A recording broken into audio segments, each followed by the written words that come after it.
राम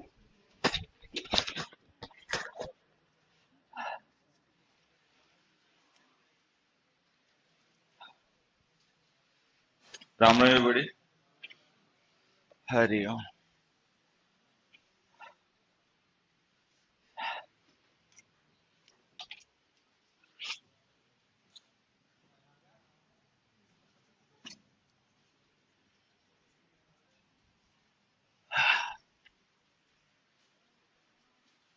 आज देखो, बातें बंद कर लो, बातें बंद कर लो। आज हम लोग नाउन के एक और एट्रीब्यूट को डिस्कस करेंगे। इसे हम कहते हैं केस। हालांकि हमने लिखा पजेसिव केस है, लेकिन ये बेसिकली केस है। केस क्या होता है पहले देखो, एक और इधर से समझ लेना। कमल हेल्प्ड सरल।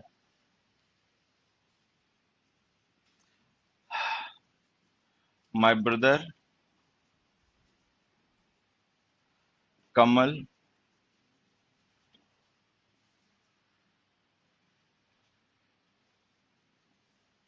sent me this gift. कमल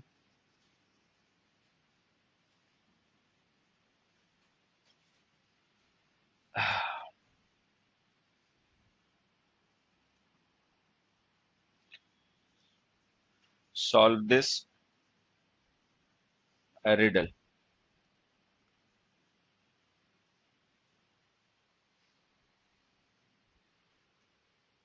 अब देखो, जैसे ये तीन सेंटेंसेस जो हमने लिखे हैं, इनमें हमने यहाँ पर एक नाउन है कमल जिसे सब्जेक्ट बना के लिखा है, और यहाँ पर एक है ऑब्जेक्ट बना के लिखा है। ठीक है। ये जो हम नाउन सब्जेक्ट बना के सेंटेंस में लिखते हैं, ये इनका होता है नॉमिनेटिव केस। ये इनका होता है नॉमिनेटिव केस। जिन नाउन्स को हम सब्जेक्ट नहीं ऑब्जेक्ट बनाकर यूज करते हैं, ऑब्जेक्ट चाहे वर्ब का या प्रीपोजिशन का, वो होते हैं एक्विजिटिव केस। ऑब्जेक्टिव कहते हैं वैसे हमने बोलचाल में, इसे ऑब्जेक्टिव कहते हैं, इसे सब्जेक्टिव कहते हैं, लेकिन एक्चुअल में नॉमिनेटिव एक्विजिटिव केसेस होते हैं। अब ये जो हमने सेंटेंस लिखा, सेंट में दिस गिफ्ट, सेंट में दिस गिफ्ट जो सब्जेक्ट प्रेडिकेट है ना, इसका सब्जेक्ट है माय ब्रदर। तो ये माय ब्रदर जो है ये नॉमिनेटिव केस का नाउन है, क्योंकि ये सब्जेक्ट है उस प्रेडिकेट का। अच्छा, कमल जो है ना तो ये सब्जेक्ट है ना ऑब्जेक्ट है। अगर एक कमल सब्जेक्ट होता तो हम ब्रदर को और कमल को एंड से जोड़ते। तो ये जो कमल है ना, ये केवल ब्रदर को रेफर करने के लिए लिखा गया रेफरेंस है, मतलब ये उसका रेफरेंस है। तो हम इसे कहेंगे अपोजिटिव केस। ठीक है। उसके बाद में ये जो कमल है, ये किसी को रेफर भी नहीं कर रहा। ठीक है। और सब्जेक्ट भी नहीं है, क्योंकि अगर ये सब्जेक्ट होता तो यहाँ पे कॉमा नहीं लगाना पड़ता। ये एड्रेस है, एड्रेस का मतलब संबोधन। तो ये हो गया वोकेटिव केस।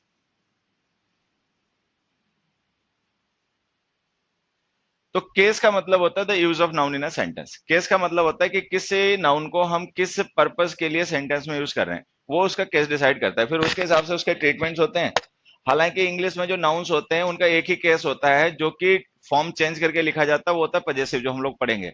बाकी केसेस सेम रहते हैं। अब जैसे हमने कमल को यहाँ पर यूज किया नॉमिनेटिव केस में, यहाँ यूज किया अपोजिटिव केस में, यहाँ यूज किया वोकेटिव केस में, तो इसकी फॉर्म में कोई चेंज नहीं आया। बाकी जो लैंग्वेजेस हैं, ठीक है, इंग्लिश छोड़ दें, तो वहां पे जो केसेस होते हैं वो डिफरेंट फॉर्म्स के थ्रू रिप्लेस किए जाते हैं, मतलब शो किए जाते हैं। इंग्लिश में जो होते हैं वो पोजीशन के थ्रू रिप्रेजेंट किए जाते हैं।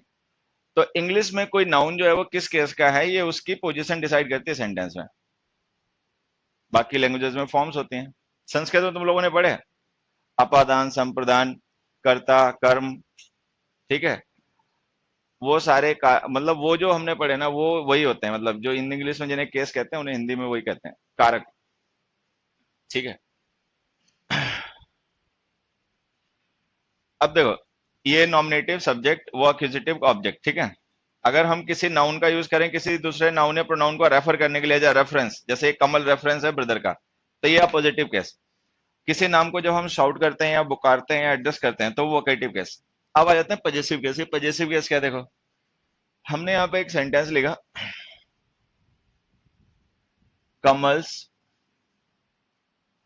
Job is very easy.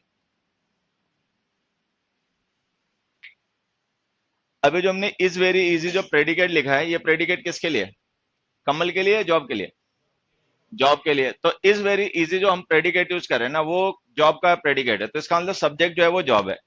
तो इसका मतलब जो जॉब हम ये लिख रहे हैं ना नाउन, ये तो है नॉमिनेटिव केस में। अच्छा, अगर ये नॉमिनेटिव केस में सब्जेक्ट है तो फिर ये कमल क्या है? ये कमल ये बता रहे हैं कि वो जॉब है किसकी, मतलब जॉब किससे रिलेटेड है, किसका पोजीशन, ये बताने के लिए हमने कमल लिखा। तो जो कमल्स है ना, ये पजेसिव केस है। तो पजेसिव केसेस जो होते हैं वो नाउन्स का एक ऐसी फॉर्म होती है जिसका यूज हम तब करते हैं जब हमें किसी नाउन का रिलेशन या पोजीशन शो करना हो। अब जैसे हमने यहाँ पे जो सब्जेक्ट यूज किया है वो है जॉब। अच्छा, जो सब्जेक्ट है हालांकि वो कई बार रिलेशन एक्सप्रेस करता है, कई बार पोजीशन एक्सप्रेस करता है, लेकिन हम उसको कह के पोजीशन ही ट्रीट करेंगे, मतलब हम उसके लिए एक ही टर्म यूज करेंगे, पोजीशन। तो पोजीशन का मतलब कोई ऐसा नाउन या प्रोनाउन जिसको हम सेंटेंस में यूज कर रहे हैं एज अ सब्जेक्ट और as an object. Possessive case वो नाउन होता है जो ये बताने के लिए लिखा जाता है कि वो पजेशन है किसका, मतलब वो किससे रिलेटेड है या कौन उसको पजेस करता है। जनरली जो पजेसिव केसेस होते हैं ये हुज का रिप्लाई होते हैं। जैसे हमने लिखा job is very easy, whose job is very easy, तो हुज का रिप्लाई आ गया कमल्स। तो जो नाउन्स हम हुज को रिप्लाई करने के लिए यूज करते हैं वो पजेसिव केस में लिखे जाते हैं। अब होता है क्या, अगर हम पजेसिव केस छोड़ दें तो बाकी केसेस में नाउन की फॉर्म चेंज नहीं होती, सेंटेंस में उसकी पोजीशन डिसाइड करती है हम उसको कौन सा केस माने, बल्कि फॉर्म में कोई खास चेंज करना नहीं पड़ता है। पजेसिव केस में जब हम किसी नाउन को लिखते हैं तो उसके साथ में हमें पंक्चुएशन मार्क अपॉस्ट्रोफी यूज करके ऐसे लिखना पड़ता है, मतलब पजेसिव केस ऐसे बनाया जाता है। तो जो पजेसिव केसेस के यूजेस वगैरह हैं यही सब हमें डिस्कस करना है। यहाँ पर दो चीजें होती हैं, एक पजेशन और एक पजेसिव केस, ठीक है। पजेशन वो होता है जो सेंटेंस का सब्जेक्ट या ऑब्जेक्ट हो। पजेसिव केस एक डिटर्मिनर के तरीके से एक्ट करता है, ना वो सब्जेक्ट होता है ना वो ऑब्जेक्ट होता है, वो केवल पजेशन को डिस्क्राइब करने के लिए लिखा जाता है कि वो पजेशन किसका है, ठीक है। अब आगे कहानी बढ़ाते हैं। हमने एक सेंटेंस लिखा,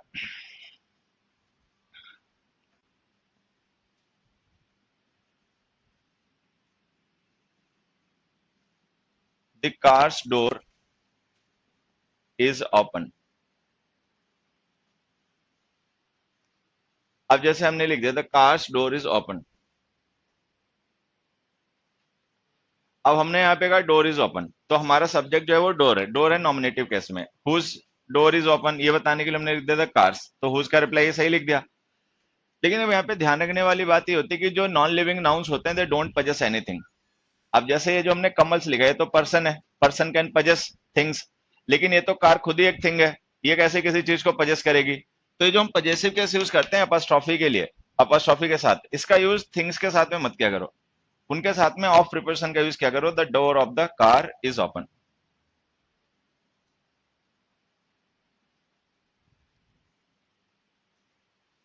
तो सबसे पहले जो हमें समझना है वो ये, यूजुअली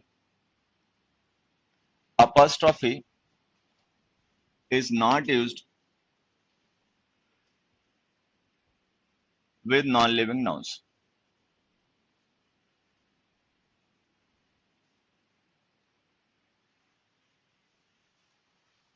तो हमने इसको ऐसे लिख दिया, usually apostrophe is not used with non-living nouns। जो हमारे नॉन लिविंग नाउन्स होते हैं उनके साथ में apostrophes का यूज मत किया करो।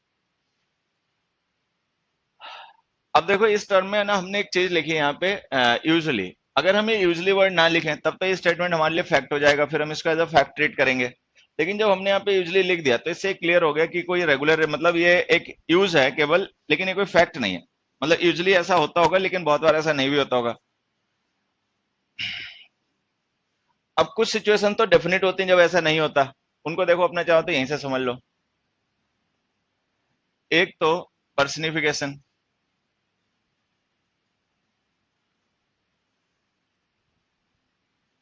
देखो पर्सनिफिकेशन लैंग्वेज का एक ऐसा यूज होता है जिसमें हम किसी नॉन लिविंग आइडिया या ऑब्जेक्ट को पर्सन ट्रीट करते हैं, मतलब हम उसको इस तरीके से डिपिक्ट करते हैं जैसे कोई वो पर्सन हो। जैसे कि country's honour is supreme to अस।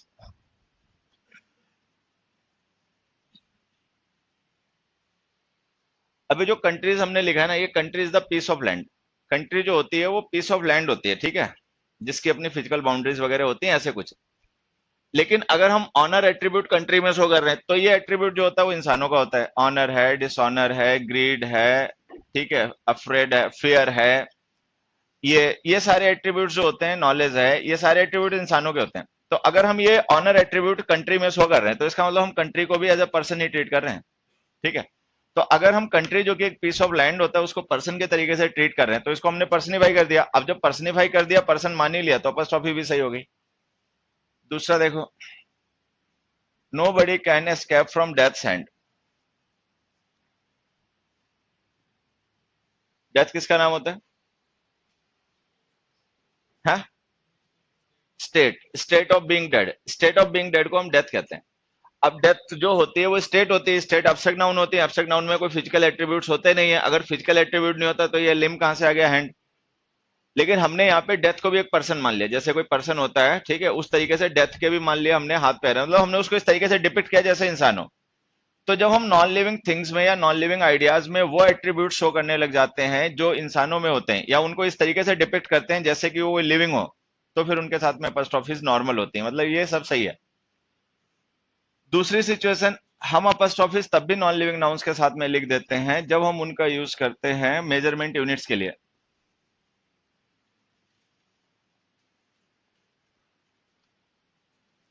जो डिफरेंट क्वांटिटीज की मेजरमेंट यूनिट्स होती हैं, जैसे कि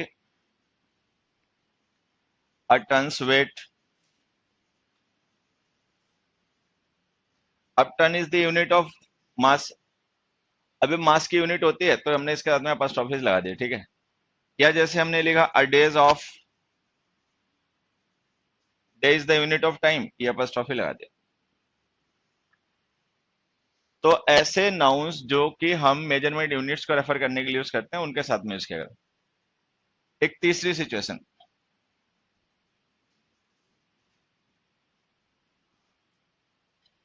इडियम से प्रोवर्ब्स। इडियम से जो प्रोवर्ब्स होते हैं वो लैंग्वेज के रिजिड स्ट्रक्चर्स होते हैं और उनको हम अपने ओपिनियन के अकॉर्डिंग मतलब मॉडिफाई नहीं कर सकते। तो अगर कोई इडियम या प्रोवर्ब ऐसे हो जिनमें अपॉस्ट्रोफी यूज हो रही हो तो लगी रहने देना। जैसे हमने लिखा एट विट्स एंड। विट का मतलब क्या होता है? अरे भाई, विट का मतलब क्या होता है?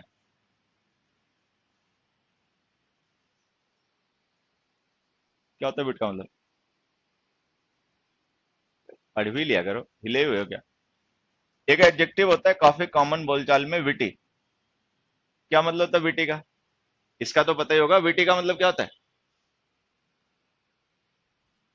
अब फिर अपने आप देखना जाके, अब छोड़ो, अब इतने हिले हुए तो मैं बता के भी कोई तुम्हें बदल नहीं दूंगा, ठीक है। अब अपने आप देखना जाके, एट विट्स एंड जैसे हमने लिखा ना, तो ये विट जो है नॉन लिविंग नाउन होता है, इसका तो हमने अपॉस्ट्रोफी लगाया, सही है। विट्स एंड का मतलब होता है कंफ्यूज्ड, परप्लेक्स्ड। या हमने लिखा एट स्टोन्स थ्रो।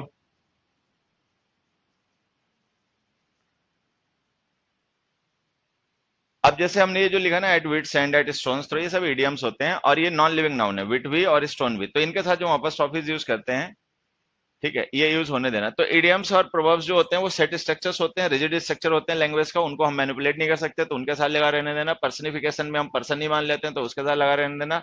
बाकी यूनिट्स वगैरह के साथ में हम कॉन्ट्रेक्शन तैयार करने के लिए लिख देते हैं जिससे हमारे स्ट्रक्चर्स लेंदी ना होकर शॉर्ट हो जाए। तो ये कुछ सिचुएशन ऐसी होती है जहां पर हम नॉन लिविंग्स का यूज मतलब नॉन लिविंग्स के साथ में apostrophes का यूज करते हैं। इसके अलावा यूजली अवॉइड करना बेटा। पर्सनिफिकेशन, ये देख, ये एट्रीब्यूट ऑनर लिखा है, अब ये इंसानों का एट्रीब्यूट होता है, कंट्री कोई पर्सन तो है नहीं, तो अगर उसमें ये एट्रीब्यूट शो कर रहे हो तो इसका मतलब पर्सनिफिकेशन है। हाथ पैर इंसानों में होते हैं, डेथ में तो होते नहीं है, डेथ तो एक स्टेट है, लेकिन उसमें हैंड शो कर रहे हो, इसका मतलब पर्सनिफाई कर रहे हो।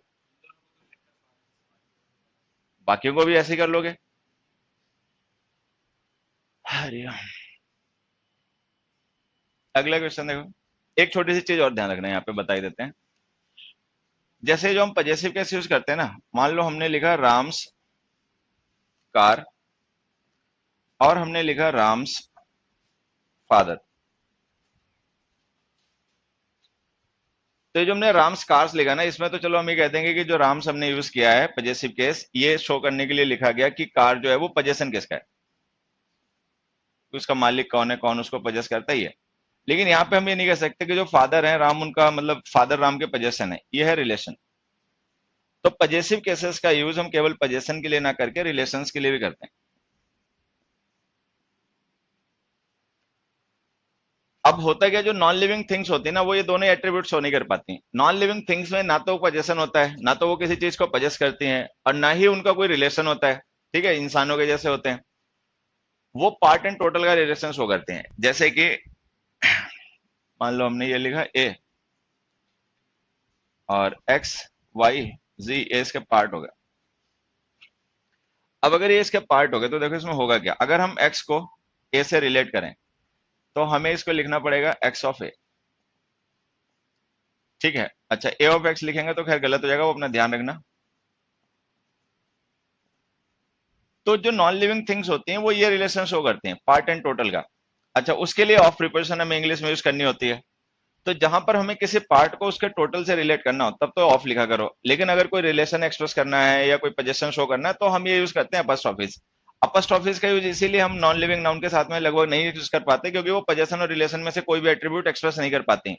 अब जैसे हमने कार्स डोर लिखा है, तो ये जो डोर है ना, वो एक्चुअली इस कार का पार्ट है। कार टोटल है, डोर है, व्हील है, स्टेयरिंग व्हील है, वो सब उसके पार्ट होते हैं। तो जहां पर हमें पार्ट एंड टोटल को रिलेट करना हो वहां तो हमेशा ही ऑफ लिखा करो, बाकी जब पोजीशन रिलेशन शो करना हो तो वहां पे अपॉस्ट्रोफिस का यूज किया जाता है। और पोजीशन और रिलेशन जो होते हैं वो लिविंग थिंग्स मतलब इन एट्रीब्यूट्स को शेयर करते हैं, नॉन लिविंग इनको शेयर नहीं करते।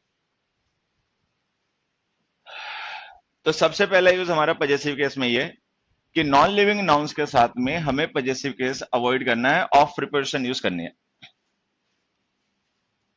दूसरा example, Ram's friends father is a farmer.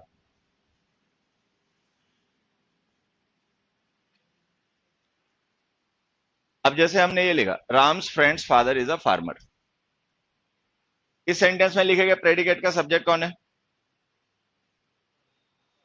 Father. ठीक है, तो फादर है सब्जेक्ट, तो ये तो हो गए नॉमिनेटिव केस। फिर हमने लिखा हुज फादर, तो आंसर आ गया फ्रेंड्स। फिर हमने कहा हुज फ्रेंड्स, तो आंसर आ गया राम्स।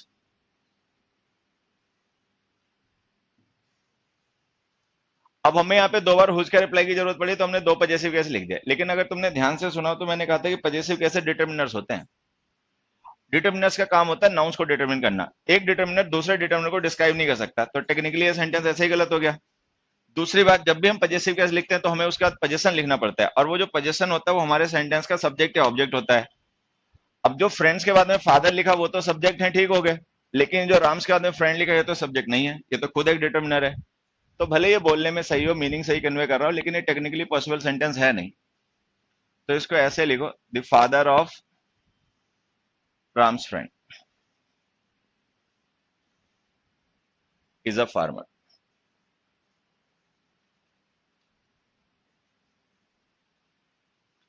तो दूसरी बात हमें यह भी ध्यान रखनी है कि कभी भी दो कंसेक्यूटिव अपॉस्ट्रोफिज मत यूज करना, भले दोनों नाउन लिविंग हो या ना हो।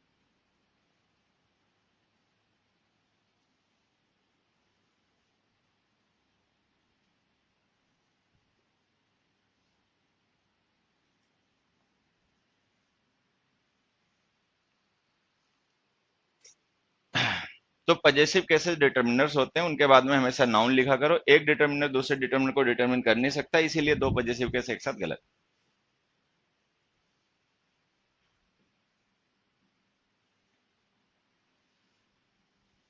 अगला देखो,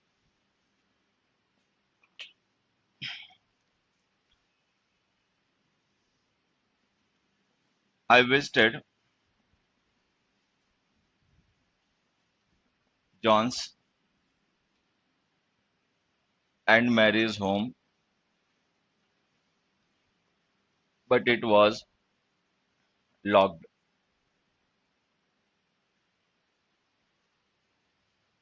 I visited John's and Mary's home but it was locked. अब यहाँ देखो, जो हमारा पोजेशन है ना विजिट वर्ग का ऑब्जेक्ट, वो है home. I visited home, whose home ये बताने के लिए हमने दो नाउन लिख दिए पजेसिव केस में, जॉन्स एंड मैरिज। अब ये जो होम हमारा पोजेशन है जिसके लिए हमने दोनों पजेसिव केस लिखे हैं, तो ये जो दोनों नाउन पजेसिव केस में लिखेंगे वो उनका सेपरेट पोजेशन है या कॉमन? कॉमन है, क्योंकि एक तो होम लिख रखा है सिंगुलर नंबर में, उसके लिए प्रोनाउन इट लिख रखा है, तो इसका मतलब ये पोजेशन इन दोनों का कॉमन है। अगर ये पोजेशन कॉमन है तो पजेसिव केस भी कॉमन यूज करो, जो पास में लिखा गया नाउन है पोजेशन के उस पर अपॉस्ट्रोफी यूज करो, दूर वाले पे हटा दो। तो लिखो I visited John and Mary's home. फिर एक सेंटेंस हमने और लिखा, John and Mary's home is in the same colony।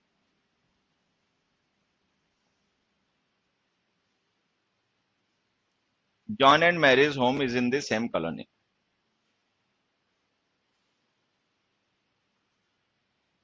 Possession common या सेपरेट। इस देखो एक बार एक गलत लिख दे, आर लिखना और उसको होम्स लिखना। अगर हम इन द सेम कॉलोनी लिख रहे हैं तो इसका मतलब एटलीस्ट दो ऑब्जेक्ट तो होंगे जिनके लिए हम ये बात कह रहे होंगे, ठीक है। तो इसका मतलब इस बार इनके पोजेशन सेपरेट हो गए। अगर पोजेशन सेपरेट हो गए तो पजेसिव क्या सेपरेट करके लिख दो। तो यहां पर हमें ध्यान में रखना है, if two nouns joint with a conjunction share a common possession, share a common possession. अगर दो नाउन्स जिन्हें हमने किसी कंजंक्शन से जोड़ रखा हो उनका पोजेशन शेयर हो तो अपस्ट्रॉफी बाद वाले वर्ड पे यूज करें जो पोजेशन के पास लिखा होता है। Then use apostrophe with the latter noun. Letter,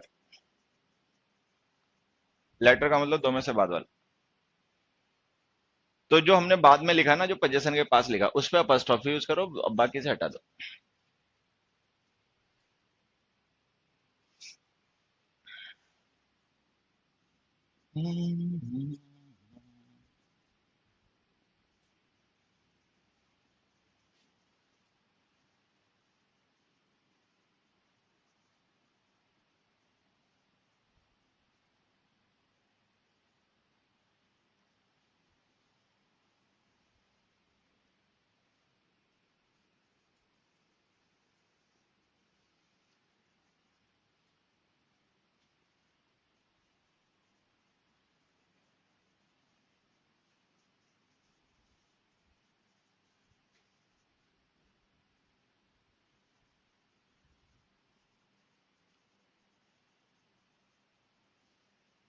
जैसे हमने देखो दो सेंटेंस लिखा है, India and Pakistan people want no more wars, India and Pakistan border is a bone of contention.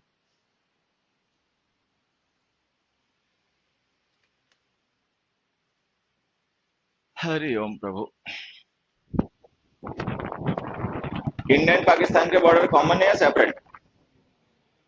मेरे हिसाब से तो सेपरेट भी हैं। अब इंडिया एंड पाकिस्तान के बॉर्डर सेपरेट भी हैं, लेकिन इस जिस बॉर्डर की हमें बात कर रहे हैं, जिसके लिए हमें प्रेडिकेट यूज कर रहे हैं, वो कॉमन वाला ही होगा, ठीक है। तो वैसे तो दोनों कंट्रीज का अपना कॉमन बॉर्डर भी है और सेपरेट बॉर्डर्स भी हैं, लेकिन यहाँ पे जो हम प्रेडिकेट यूज कर रहे हैं वो प्रेडिकेट उस बॉर्डर के लिए यूज हो रहा होगा जो कॉमन होगा। झगड़े की वजह वही है जो इन दोनों का कॉमन बॉर्डर है, ठीक है। तो अगर ये बॉर्डर जिसके बारे में हम बात कर रहे हैं दोनों कंट्रीज का कॉमन है तो जैसे केस कॉमन कर लो। तो ऐसे लिखो, India and Pakistan border is a bone of contention.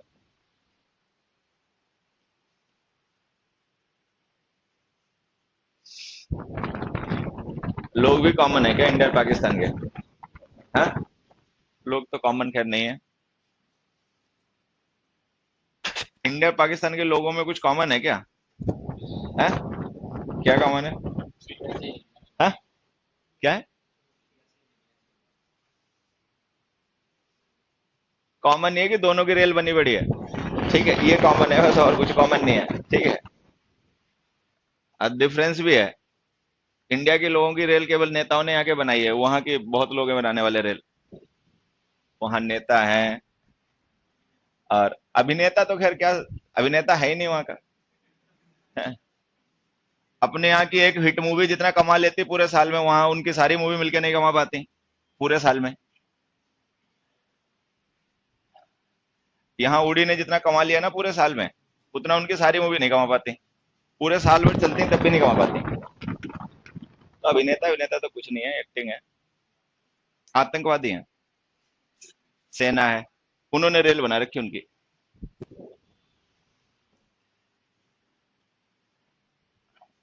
अगला देखो,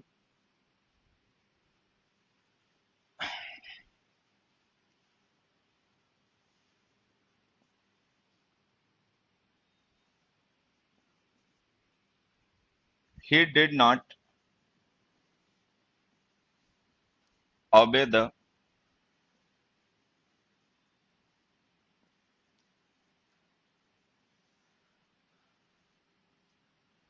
commanders in chief orders।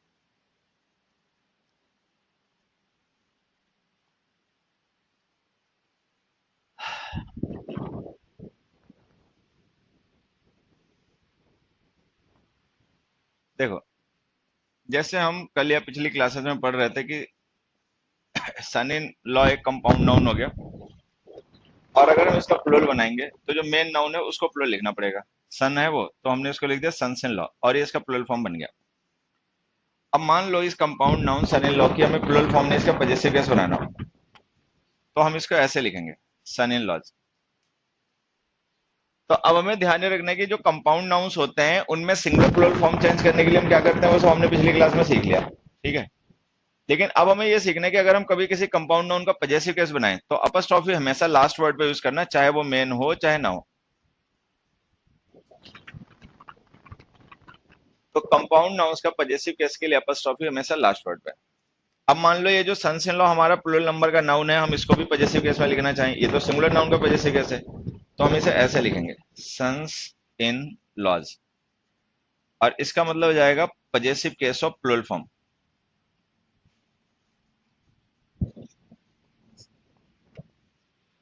बस ये छोटी सी बात ध्यान रखनी है। Use apostrophe with the last word of the compound noun, लिख भी देता हूं यहां पे, use apostrophe with the last word of a compound noun.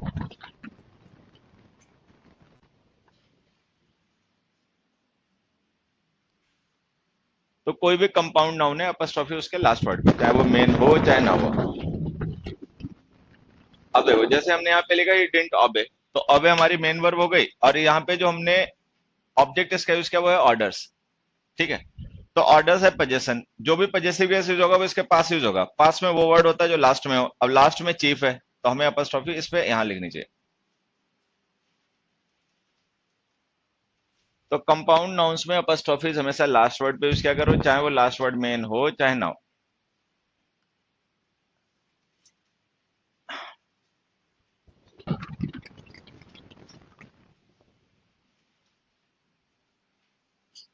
अगला देखो,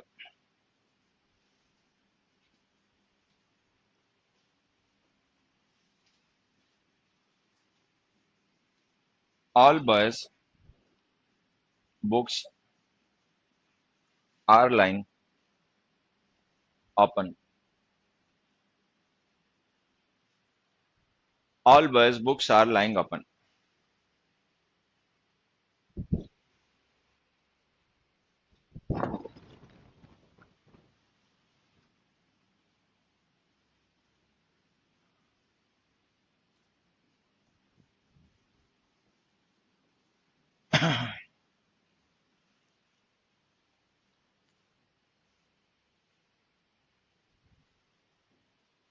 ये छुटकू जो पिलर के पास बैठा, इन दोनों में से कौन सा सही लिखा हुआ है, ए या बी? हाँ, उसको बोलने तो चुप रहो, बाकी आऊंगा भी।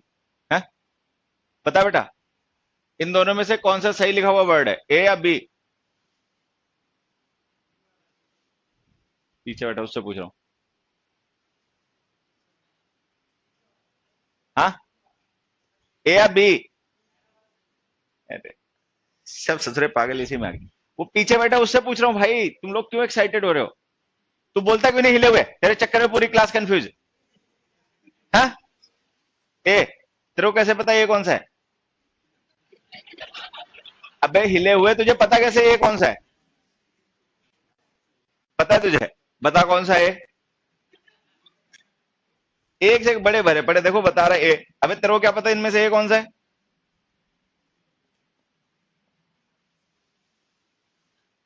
अब बता कौन सा सही, ए या बी? ए, ये दोनों सही हैं। अब इनको ऐसे समझना, मान लो हमने यहाँ पे एक नाउन लिखा अ बॉय, और एक हमने लिखा ऑल बॉयज। अब ये नाउन सिंगुलर नंबर का है, ये प्लूरल नंबर का है। अगर हम इनका पजेसिव केस बनाएंगे तो अपॉस्ट्रोफी एस लिखेंगे ऐसे। अब यहाँ पे हमें ध्यान क्या रखने की, ऐसे नाउन्स जिनके लास्ट में पहले से कोई ऐसा लेटर लिखा हो जो हिसिंग साउंड कन्वे करता है, generally S double S S H, इनके साउंड शॉ के होते हैं, तो उनका जब पजेसिव केस बनाते हो तो केवल अपॉस्ट्रोफी लिखा करो, फिर से एस मत लिखा करो। तो इसका मतलब वो दोनों ही सही है, बस डिफरेंस ये है कि एक सिंगुलर नंबर का पजेसिव केस है और एक प्लूरल नंबर का पजेसिव केस है। ये है सिंगुलर नाउन का पजेसिव केस। और ये है प्लूरल नाउन का पजेसिव केस। तो अगर हम बॉयज में अपस्ट्रॉफी एस से पहले लिख देंगे तो भी सही है, बाद में लिख देंगे तो भी सही है, बस समझ लेना कि जब बाद में लिखोगे तो प्लूरल नंबर का पजेसिव केस माना जाएगा, पहले लिखोगे तो सिंगुलर नंबर का माना जाएगा। अब इसको एक दूसरे तरीके से समझना। जनरली जो नाउन्स हम प्लूरल फॉर्म में लिखते हैं उनके लास्ट में कोई ना कोई मतलब ऐसा लेटर लिखा ही होता है जो कि प्लूरल फॉर्म मतलब साउंड कन्वे कर रहा होता है। हालांकि कुछ के लास्ट में नहीं भी लिखा होता है, जैसे चिल्ड्रन है, पीपल है, ठीक है, ये नाउन प्लूरल है। बहुत से ऐसे नाउन प्लूरल होते हैं जिनकी फॉर्म में एस सी एस नहीं लिखा होता। तो अगर ये नाउन प्लूरल है तो जब हम इनका पजेसिव केस बनाएंगे ना तो अपस्ट्रॉफी एस दोनों ही लिखेंगे। तो ये मत याद कर लेना कि प्लूरल नाउन्स के पजेसिव केस में अपस्ट्रॉफी नहीं आता, बस ये ध्यान रखना कि अगर उस नाउन के लास्ट में पहले से कोई ऐसा लेटर लिखा हो जो हिसिंग साउंड कन्वे करता हो तो मत लिखना। कई बार कुछ नाउन सिंगुलर होते हैं जिनके लास्ट में ऐसे लिखा होता है, जैसे हमने एक पोएट का नाम लिखा जॉन कीट्स, या हमने लिखा जीसस क्राइस्ट। अब कीट्स और जीसस ये दोनों सिंगुलर नाउन है, लेकिन इनके लास्ट हम देख रहे हैं पहले से एस लिखा हुआ है, तो जब हम इनका पजेसिव केस बनाएंगे तो केवल अपस्ट्रॉफी यूज करेंगे। तो कुल मिला के बात छोटी सी ध्यान रखनी है कि जो प्लूरल नाउन्स होते हैं जिनके लास्ट में एस डबल एस वगैरह लिखा होता है, जब हम उनका पजेसिव केस बनाते हैं तो केवल अपस्ट्रॉफी यूज करते हैं, फिर से एस नहीं लिखते। एक वो बात ध्यान रखनी है। दूसरी एक छोटी सी बात यहाँ पे ये ध्यान रखनी है कि हमने एक सेंटेंस लिखा, द मैंस कार और द मोहन्स कार।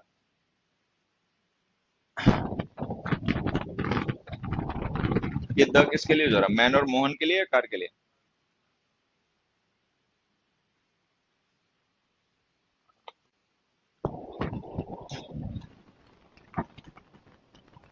कार के लिए। अभी आगे हमेशा ध्यान रखना कि जब हम किसी पजेशन के साथ कोई पजेसिव केस लिखते हैं तो वहां पे लिखेगा डिटर्मिनर पजेसिव केस के होते हैं। पजेशन का डिटर्मिनर पजेसिव केस बन जाता है। तो ये जो हम द यूज कर रहे हैं ना वो कार के लिए नहीं, मैन और मोहन के लिए। अब मैन है कॉमन नाउन, अगर वो डेफिनेट हो तो उसके साथ द लिख सकते हैं, ये लो हो गया सही। मोहन है प्रॉपर नाउन, प्रॉपर नाउन के साथ होता कैसे भी नहीं आएगा, ये लो हो गया गलत। तो अगर हम लिख रहे हैं द मैंस कार तो वो सही है, द मोहन्स कार लिख रहे हैं तो वो गलत है। तो जब हम किसी पजेसिव केस को लिखते हैं किसी पजेशन के साथ में तो वहां पे लिखे गए डिटर्मिनर पजेसिव केस के नाउन के होते हैं, ये ध्यान रखना। अच्छा, कंपाउंड नाउन्स में ऐसा नहीं होता है। कंपाउंड नाउन्स में जो हम लिखते हैं वो होते हैं मेन नाउन के लिए, जैसे हमने लिखा था कार ड्राइवर, तो ये कंपाउंड नाउन है, इसमें पजेसिव केस कुछ भी नहीं है, और ड्राइवर है इसका मेन नाउन, तो ये जो द हम यूज कर रहे हैं ना वो मेन नाउन ड्राइवर के लिए है, ना कि कार के लिए। तो जब हम कंपाउंड नाउन्स बनाते हैं तो लिखे गए डिटर्मिनर्स उस फ्रेज के मेन नाउन को रेफर करने के लिए होते हैं। पजेसिव केस में ऐसा नहीं होता। पजेसिव केस में डिटर्मिनर जो होते हैं वो पजेसिव केस वाले नाउन के लिए होते हैं, ना कि पजेसिव के लिए। पजेशन का अपना डिटर्मिनर पजेसिव केस होता है। अब जब वो बात भी समझ में आ जाए, ये बात भी समझ में आ जाए, अब अपने इस क्वेश्चन पे आ जाओ। ये जो ऑल हमने लिखा है किसके लिए, बॉयज के लिए, बुक्स के लिए? बॉयज के लिए। अगर ऑल हम यूज कर रहे हैं तो बॉय नाउन सिंगुलर नंबर का होगा या प्लूरल नंबर का होगा? प्लूरल होगा। ऑल के साथ में काउंटेबल नाउन प्लूरल लिखने पड़ते हैं। तो अगर ये ऑल हम लिख रहे हैं तो इसका मतलब ये नाउन जिसको हम रेफर कर रहे हैं ये प्लूरल होगा। अगर ये प्लूरल होगा तो पजेसिव केस ऐसे तो नहीं लिखा जाएगा।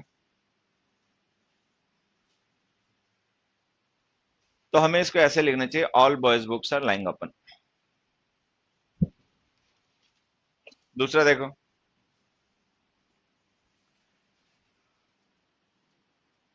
दे have applied for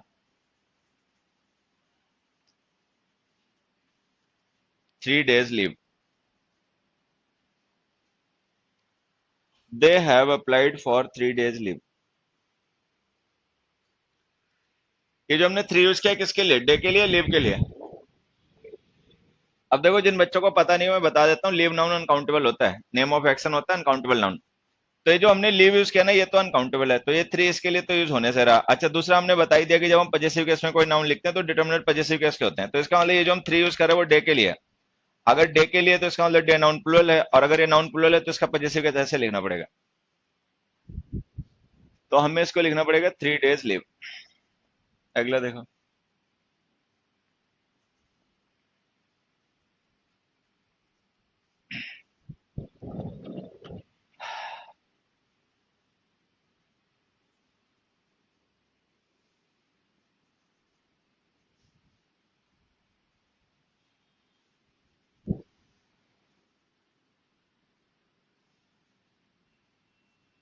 they started the match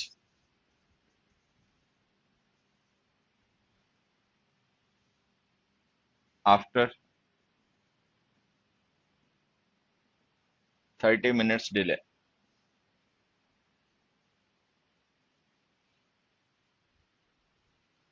अब जैसे हमने लिखा दे स्टार्टेड, दे लिखना, they started the match after 30 minutes delay.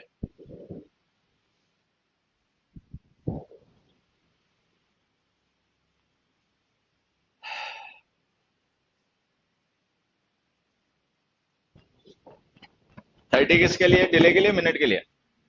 Minute के लिए. अगर 30 मिनट के लिए तो इसका मतलब मिनट का नंबर प्लूरल हो गया. अगर नंबर प्लूरल हो गया तो इसकी पॉजेसिव केस तो ऐसे लिखनी पड़ेगी. तो यहाँ पे ध्यान रखना, एक चीज और ध्यान रखना, जैसे हमने लिखा ना 3 days लीव, तो ये पॉजेसिव केस है तो हमने इसको ऐसे लिखा 3 days लीव. लेकिन अगर मान लो हम इसको एक सिंगल नाउन फ्रेज बनाए, ठीक है, जिसका मेन नाउन एक ही हो, तो फिर हम इसे ऐसे लिखेंगे 3 day लीव. 3 day लीव और 3 days लीव, इन दोनों में डिफरेंस कोई नहीं है, बस ये दो ऑप्शन है, चाहे इसे यूज करो चाहे उसे यूज करो. तो अपना ये समझ लेना. अगर as a compound noun use करोगे तब तो फिर वो मॉडिफायर सिंगुलर हो जाएगा, लेकिन अगर as a compound noun use नहीं करोगे, दो सेपरेट नाउन बना के यूज करोगे अलग अलग केस में, तो फिर इसको ऐसे लिखना.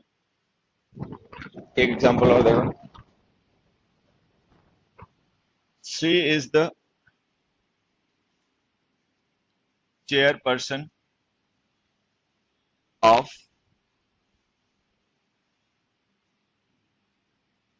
women teachers association.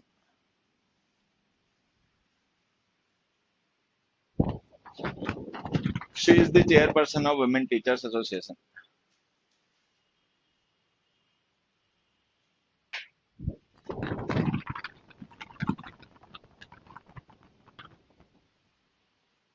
हरि ओम प्रभु दीनदयाल. क्या ऐसा हो सकता है विमेन प्लूरल हो और ये टीचर सिंगुलर हो?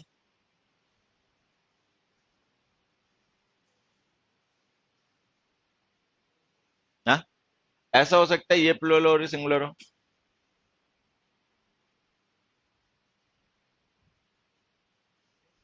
हाँ, क्या है? नहीं हो सकता. ऐसा हो सकता है कि दोनों ही प्लूरल हो सकता है. कैसे बताना?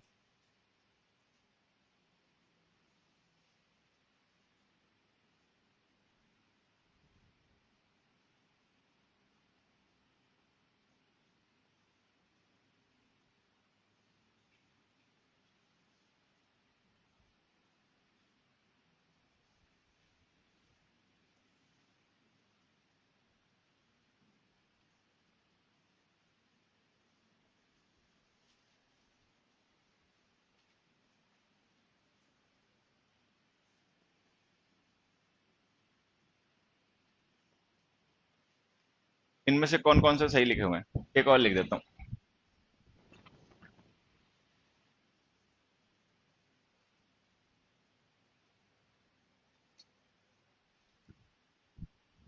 अभी हमने 4 नाउन फ्रेजेस लिखे, इनमें से कौन सी सही है कौन सी गलत है, बस ये बता.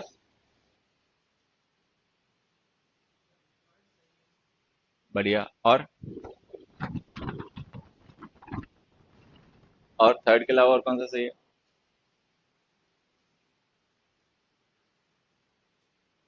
और कोई नहीं सही है? फूटेगा तो. इन चारों में से कौन सी फ्रेजेस सही लिखी हुई? सेवन्थ एट्थ की बुक्स में सब दिया होता है, बच्चे पढ़ते ही नहीं. सेवन्थ एट्थ की बुक्स लाया बताइए? नहीं लाया. कोई एक वजह बता पाओगे नहीं लाने की? कोई एक वजह बता दो जिसकी वजह से तुम नहीं ला पाए. एक मिनट, इससे पहले एक बार डिस्कशन कर लो. कोई एक वजह बताओ सेवन्थ एट्थ की बुक्स नहीं ला पाने की. हाँ बोलो. कोई एक बता दो, कोई भी बता दो, मैं केवल जानना चाहता हूँ कि कोई भी एक वजह बता पाओगे कि नहीं लाने की, किस लिए नहीं लाए?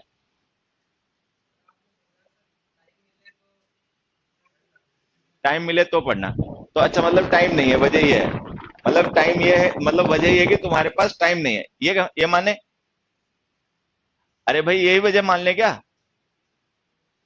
जो तुम कहना चाह रहे हो उसका मतलब क्या मैं ये मानूं कि तुम्हारे पास पढ़ने के लिए उन बुक्स का टाइम नहीं है, ये मान लो? इस सिचुएशन में क्या है, कहीं पे ओवर टाइम कर रहे हो, कहीं पे जॉब वॉब कर रहे हो, तो फिर अभी इस लर्नर के पास टाइम सीखने का ही नहीं है, फिर बताओ मजे की बात है, फिर उसके पास किस चीज का टाइम? मैं टीचर हूं, मेरे पास पढ़ाने का टाइम नहीं। तुम स्टूडेंट हो, तुम्हारे पास पढ़ने का टाइम नहीं, तो फिर टाइम किस चीज का हमारे पास? भाई मैं टीचर हूँ, मेरे को कोई कहे कि पढ़ा दो, मैं कहूँ मेरे पास तो टाइम ही नहीं। ठीक है। अब तुम पढ़ने वाले हो, तुम्हारे पास पढ़ने का टाइम नहीं, कोई वजह नहीं ढूंढ पाओगे, समझे? ये गोली अपने को देना खाली टाइम में, तो तुम्हें पता चलेगा कि तुम बेईमान हो अपने साथ। कोई वजह नहीं मिलेगी, केवल काहिली और कुछ नहीं। केवल काहिली, और ये प्रायोरिटीज अपनी सेट नहीं कर पाना। जिंदगी में ये सेट नहीं कर पाना कि इस काम को करने के लिए कौन सी प्रायोरिटीज होनी चाहिए, पहले क्या, बाद में क्या, उसके बाद क्या। हम रैंडमली जीते रहते हैं। ठीक है, रैंडमली जीना ही बस वजह है, और कोई दूसरी वजह नहीं, बस एक ही वजह है कि हम प्रायोरिटीज अपनी सेट ही नहीं कर पाते, हम जान ही नहीं पाते कौन सा काम पहले कौन सा बाद में करना, कौन सा करना कौन सा नहीं करना। नहीं तो कोई वजह नहीं हो सकती, दुनिया भर की किताबें मिलती हैं, फ्लिपकार्ट में मिलती हैं, अमेजन पे मिलती हैं, आसपास की जो स्टेशनरी शॉप्स हैं उन पे मिलती हैं, नहीं तो मैं एक जगह खास करके बता देता हूँ, दरियागंज पुलिस थाने के सामने, वहां से भी मिलती हैं। ठीक है। लेकिन बस एक ही वजह, काहिली, और या अपने साथ बेईमानी।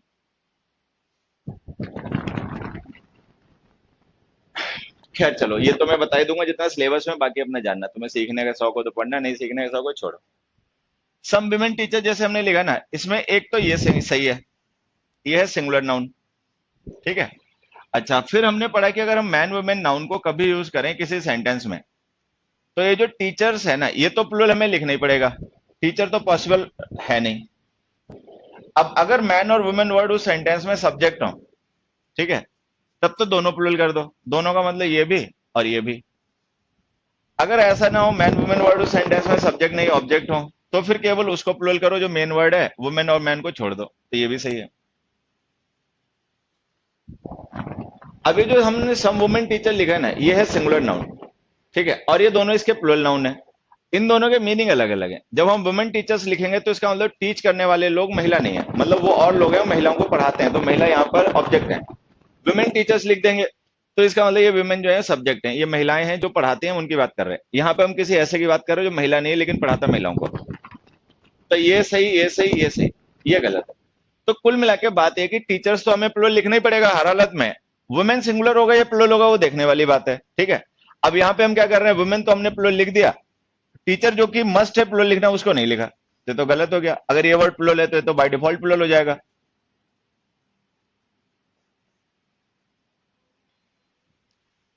तो इसको हमें ऐसे लिखना पड़ेगा, she is the chairperson of women teachers association.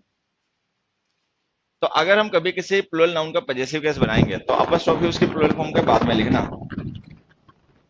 Use apostrophe with the last word, एक minute, use only apostrophe, not S और double S, with such nouns as end with a hissing sound।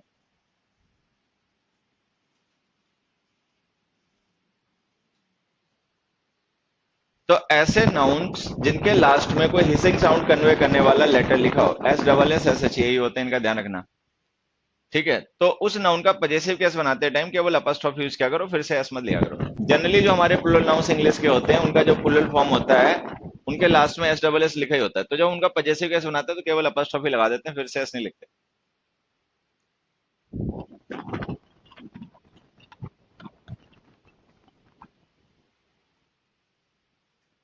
चलो ये हो गया, पे जाओ।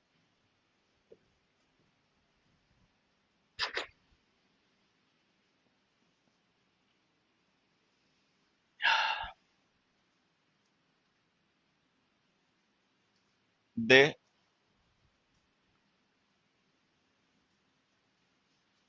No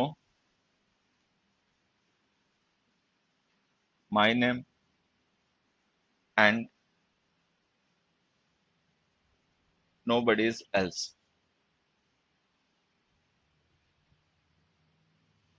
They know my name and nobody's else।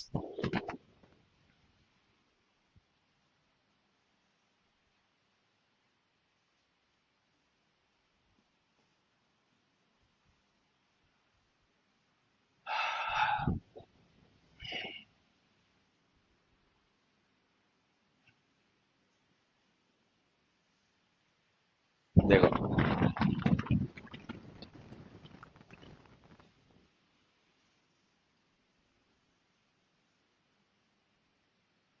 इस sentence में आई सब्जेक्ट हो गया, नीड वर्ब हो गई, ऑब्जेक्ट हमें पता करना है कि क्या होगा।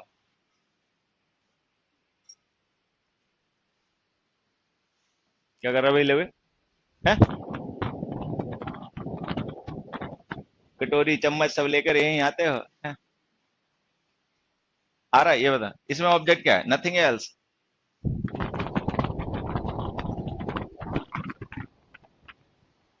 किसको बताने थे? पड़ोसी को? हाँ, पड़ोसी। तू पिटेगा बेटा मेरे से। हाँ, तू यूपी का है ना इसलिए। दोनों ही ऑब्जेक्ट है भाई, दोनों ही ऑब्जेक्ट है। नथिंग एल्स जो है ना ये कंपाउंड फ्रेज है, ठीक है। एल्स जो है वो नथिंग से अलग नहीं है, वो उसी का पार्ट है। ये बात समझ में नहीं आए तो इसको ऐसे समझना। मान लो ये बहुत से लोग हैं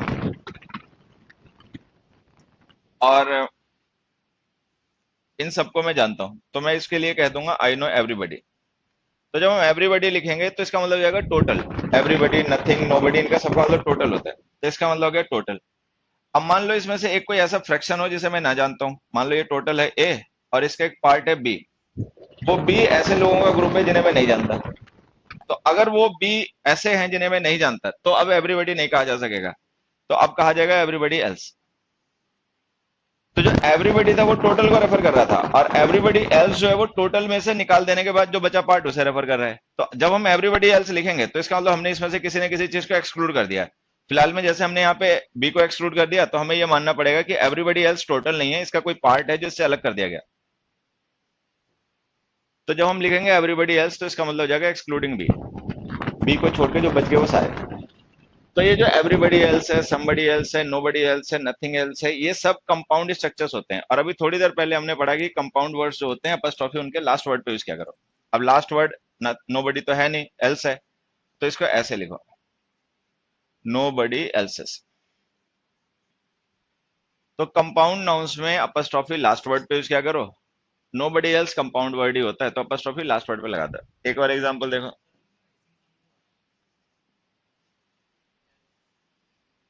आया तो हटा दे। एक दूसरे और क्या करेगा वो?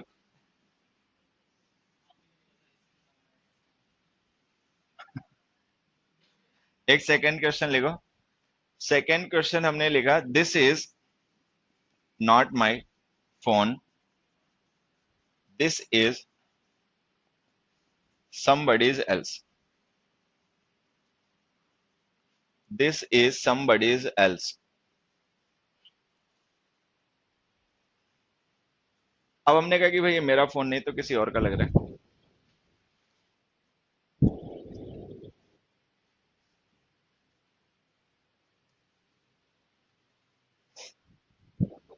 कैसे सही किया?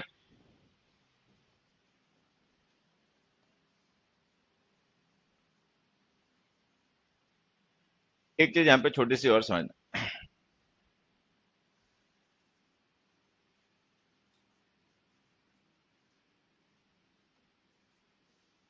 आई हेल्प्ड मोहन्स। देखो ये सेंटेंस सही है गलत? आई हेल्प्ड मोहन्स, सही है गलत? गलत है। अब देखो यहाँ पे जो मोहन्स हमने लिखा ना वो पजेसिव केस का नाउन है। अच्छा, अगर वो पजेसिव केस का नाउन है तो वो तो इस वर्ब का ऑब्जेक्ट होने से रहा, ठीक है, तो ये तो ऑब्जेक्ट हो नहीं सकता। दूसरी बात, अगर ये पजेसिव केस का नाउन है तो ऑब्जेक्ट हो या ना हो वो अलग बात है, लेकिन अगर ये पजेसिव केस का नाउन है तो किसी पजेशन को रेफर कर रहा होगा। कहाँ है वो पजेशन? अब पजेशन तो यहाँ लिखा नहीं, तो ये गलत हो गया। पजेसिव केसेस बिना पजेशन के यूज नहीं होते, तो या तो यहाँ पे कोई इसके साथ में पजेशन लिखो, Mohan's father, Mohan's friend, Mohan's brother, कुछ भी लिखो, और नहीं तो ये सेंटेंस गलत। तो पजेसिव केसेस जो होते हैं they behave like determinants and they can't stand as subject और object in the sentence, they always require somebody to refer to. तो उनको हमेशा ही कोई ना कोई मतलब ऐसा चाहिए होता है रेफरेंट जिसको वो रेफर करें। अगर कोई रेफरेंट ना हो तो फिर रेफरेंस का कोई फायदा नहीं रहता। अब अगर ये एक चीज सोचने वाली है, अगर ये मोहन से यहाँ पे गलत हो गया पजेसिव केस बिना पजेशन के, तो ये दोनों क्यों सही है? फिर तो ये दोनों भी गलत हो जानी चाहिए।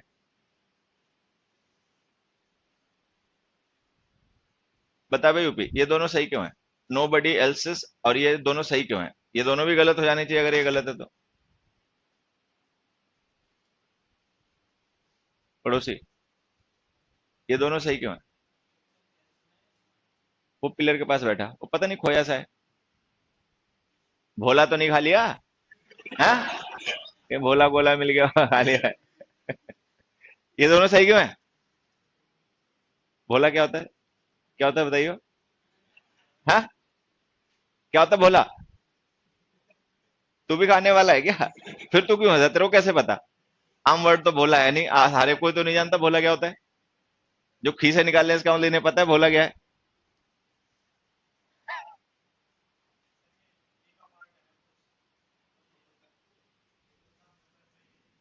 पूछो कुछ, बताएंगे कुछ। वो दोनों पजेसिव केस इसलिए सही है बिना पजेशन के, क्योंकि वो जिसे रेफर कर रहे हैं वो सेंटेंस में लिखा हुआ है। जैसे नेम है और ये फोन है, तो वो जो पजेसिव केसेस हैं उनका जो पजेशन है वो नेम है। Nobody else name, somebody else phone. तो ये चूंकि हमने यहाँ पे पहले से ही पजेशन लिख रखे हैं तो इसीलिए हम दोबारा नहीं लिख रहे, चाहे तो दोबारा लिख भी सकते हैं। अब एक चीज देखो, अगर मान लो हम नेम को दोबारा लिख दें, अभी तो अगर सेंटेंस में लिखा हुआ है तो कोई जरूरी नहीं है दोबारा से लिखना, लेकिन अगर फिर भी हम लिखें तो हम नेम पजेशन को कहां पे लिखेंगे? नोबडी के बाद में या एल्स के बाद में?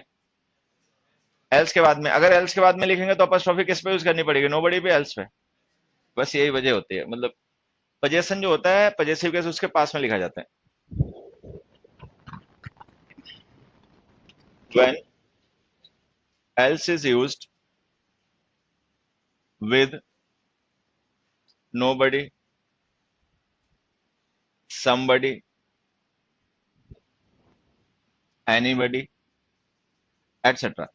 तो ये जो प्रोनाउंस होते हैं इनके साथ में जब हम एल्स का यूज करते हैं तो वो कंपाउंड स्ट्रक्चर फॉर्म करता है, और उस सिचुएशन में अपॉस्ट्रोफी एस के साथ लिखना, वो एल्स के साथ लिखना। Then use apostrophe with else.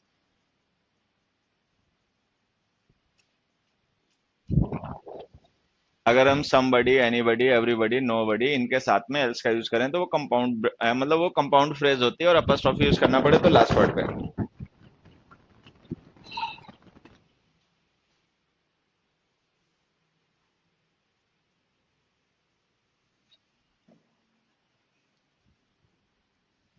एक और एग्जांपल देखना। ही बॉट इट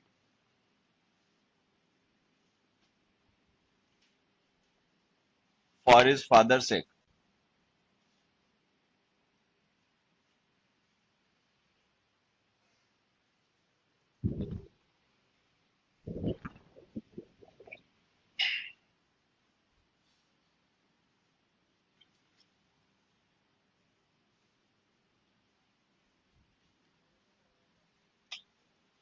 यहाँ पे जो हमने फॉर प्रिपोजिशन यूज की सेंटेंस में, देखो उसका ऑब्जेक्ट क्या है? फादर या सेक? अब देखो अगर सेक ना लिखा हो तब तो फादर, लेकिन सेक लिखा तो फिर सेक। सेक का मतलब पर्पस है, रीजन, ठीक है, तो ये इसका ऑब्जेक्ट है। He did it for sake. अब हुज सेक, अब हमें ये बताना पड़ेगा। तो अभी हमने पढ़ा हुज का रिप्लाई पजेसिव केस होते हैं, और किसी भी नाउन का पजेसिव केस बनाने के लिए उसके साथ में अपॉस्ट्रोफी एस का यूज करना पड़ता है, तो इसको ऐसे लिखो। तो इसका ध्यान रखना, use possessive case with with sake. ये जो सेक नाउन होता है, जब भी हम इसे यूज करेंगे किसी सेंटेंस में तो इसके साथ हमेशा हमें हुज का रिप्लाई लिखना पड़ता है, तो पजेसिव केस लिखा करो। अब जिस तरीके से सेक वर्ड होता है जिसके साथ में हमें पजेसिव केस लिखना पड़ता है, इसी तरीके से इंग्लिश में एक वर्ड और भी होता है उसके साथ भी हमें लिखना पड़ता है हमेशा। They went there in own car.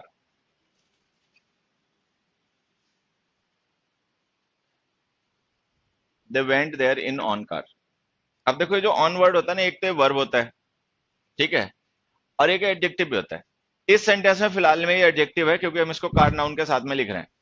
जब भी हम ऑन को एज एन एडजेक्टिव यूज करते हैं तो ये एम्फेसाइजिंग एडजेक्टिव होता है, और ये पोजेशन को एम्फेसाइज करता है, मतलब कोई चीज किसका पोजेशन है ये बताने के लिए हम इसको एज एन एम्फेसाइजर यूज करते हैं। अच्छा, अब पोजेशन को एम्फेसाइज तो ये कर देगा, लेकिन पोजेशन किसका है वो तो पजेसिव केस ही बताएगा। अब पजेसिव केस तो हमने कार के साथ लिखा ही नहीं, तो ये तो हमें पता ही नहीं चल पा रहा है पोजेशन है किसका, कार जो एम्फेसाइज कर रहे हो। दे के अकॉर्डिंग देयर लिख दो, तो इसको लिखो देयर ऑन कार। तो हम इसे ऐसे लिखेंगे, they went there in their own car. तो अगर हम ऑन एडजेक्टिव का कभी यूज करें किसी नाउन के साथ तो हमेशा पजेसिव केस लिखा करो। Ram's on faults, your on behaviour, his on life, ऐसे। तो ऑन एडजेक्टिव और सेक नाउन, इन दोनों के साथ हमेशा पजेसिव केस लिख के यूज किया करो। बिना पजेसिव केस के लिखोगे तो ये गलत हो जाएंगे। फिर एक सेंटेंस देखो,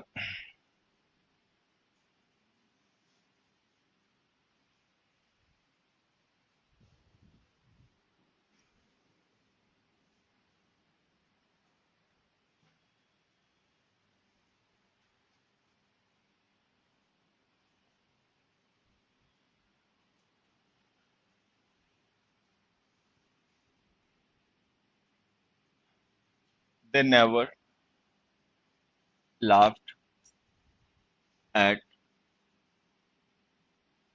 the poor's condition।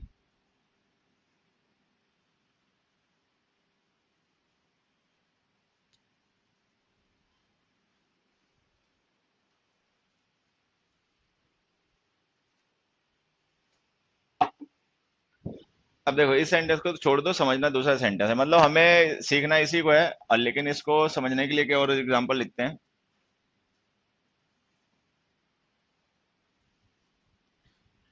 It makes learning easy for blinds.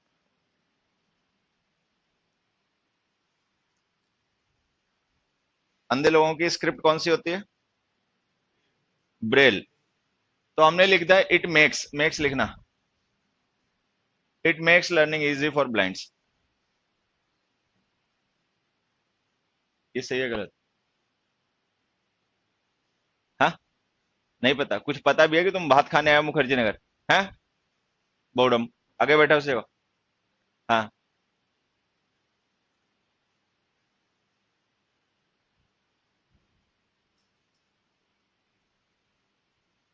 इसको जगह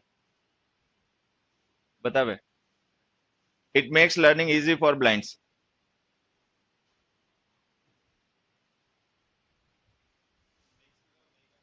कैसे पता चला मेक आएगा? भाई कोई लॉजिक है कि मेक्स की जगह मेक आएगा? वो तो मेरे से गलती से छूट गया था ऐसा, इसलिए मैंने दोबारा लिख दिया बोर्डम। तो यह बेटा वापस एक चीज बता इधर, ये जो बिग लिखा है इसको मैंने लिखा बिग्स, और ये बैग लिखा है इसे लिखा बैग्स। कौन सा गलत कर लिया? बिग को बिग्स लिख के गलत कर लिया, बैग को बैग्स लिख के गलत कर लिया, दोनों सही है दोनों गलत है? हाँ, पहले वाला गलत हो गया, मतलब बिग का बिग्स लिखना गलत हो गया, बैग का बैग्स लिखना सही हो गया। अब कोई वजह बताए कि बिग का बिग्स लिखा तो गलत क्यों हो गया, बैग का बैग्स लिखा तो सही क्यों हो गया? हाँ, बहुत सारे बैग हैं तो वैसे बहुत सारे बड़े हो गए। हैं? क्या हो गया देहाती? हैं? बहुत सारे बैग हैं। जब तक आदमी सब्जेक्टिव होना नहीं छोड़ेगा तो लैंग्वेज परेशान हमेशा करेगी। बिग एडजेक्टिव है, बैग नाउन है। अब बिग जो है वो डिस्क्रिप्शन है, वो किसी ने किसी को डिस्क्राइब करने के लिए यूज होने वाला वर्ड है। तो ऐसे वर्ड जो डिस्क्राइब करने का काम करते हैं वो एडजेक्टिव्स होते हैं। नाउन प्रोनाउन को डिस्क्राइब करे एडजेक्टिव, बाकी को डिस्क्राइब करे तो एडवर्ब। अच्छा, बैग जो वर्ड है वो किसी का डिस्क्रिप्शन नहीं है, वो एक रेफरेंस है, उसके थ्रू हम किसी चीज को रेफर करते हैं, तो ये नाउन है और ये एडजेक्टिव है। अभी जो हम बिग का बिग्स लिख रहे हैं हम प्लूरल फॉर्म बना रहे हैं। प्लूरल फॉर्म का मतलब होता है नंबर, नंबर जो होता है वो नाउन्स का एट्रीब्यूट होता है, एडजेक्टिव्स का नहीं होता। अब होता क्या, हर एक पार्ट्स ऑफ स्पीच के अपने अपने एट्रीब्यूट्स होते हैं। जिस पार्ट्स ऑफ स्पीच में जो क्वालिटी होती है केवल वही उन एट्रीब्यूट्स को रेफर कर सकता है। नाउन्स प्रोनाउंस में नंबर होते हैं, सिंगुलर प्लूरल जो हम लोग पढ़ रहे हैं। जेंडर होता है, मैस्कुलिन और फेमिनिन जेंडर्स होते हैं। केसेस होते हैं, nominative, objective, possessive, reflexive, vocative, appositive. और उनमें पर्सन्स होते हैं, first person, second person, third person. अब अगर कोई वर्ड नाउन है या प्रोनाउन है तो उसमें ये एट्रीब्यूट्स होंगे, number, singular plural, masculine, feminine, common, neuter, genders, nominative, objective, possessive, reflexive, cases. First second third person, ये एट्रीब्यूट्स उन वर्ड्स में जो नाउन या प्रोनाउन हो। अब कोई वर्ड अगर नाउन या प्रोनाउन नहीं है, डिस्क्रिप्शन है, चाहे वो एडजेक्टिव है या एडवर्ब है, तो जो वर्ड्स एडजेक्टिव या एडवर्ब्स होते हैं उनमें ये एट्रीब्यूट्स नहीं होते हैं, उनमें अपना एट्रीब्यूट होता है जिसे हम कहते हैं डिग्रीज, डिग्रीज ऑफ कंपैरिजन। तो कोई अगर कोई वर्ड नाउन या प्रोनाउन है तब तो उसमें ये एट्रीब्यूट होंगे, लेकिन अगर एडजेक्टिव या एडवर्ब है तो उसमें होते हैं डिग्रीज। जैसे बिग हमने लिखा, ये पॉजिटिव डिग्री का एडजेक्टिव है, इसकी कंपेरेटिव डिग्री है बिगर और सुपरलेटिव डिग्री है बिगेस्ट। तो हम इसके थ्रू नंबर शो नहीं कर सकते क्योंकि नंबर इसमें होता नहीं है, लेकिन इसके थ्रू डिग्रीज एक्सप्रेस कर सकते हैं, बिगर बिगेस्ट। वो हम नाउन के थ्रू नहीं कर सकते कि अगर हम नाउन को कंपेरेटिव डिग्री में बैगर या सुपरलेटिव डिग्री में बैगेस्ट लिखेंगे तो वो गलत हो जाएगा। तो हर एक पार्ट्स ऑफ स्पीच के अपने एट्रीब्यूट्स होते हैं, जिस पार्ट्स ऑफ स्पीच में जो एट्रीब्यूट होगा केवल वही उसको रिफ्लेक्ट कर पाएगा by forms, by means of form, और नहीं कर पाएंगे। अब हमने यहाँ पे एक वर्ड लिखा poor, rich, brave, wise, kind, needy, honest, educated,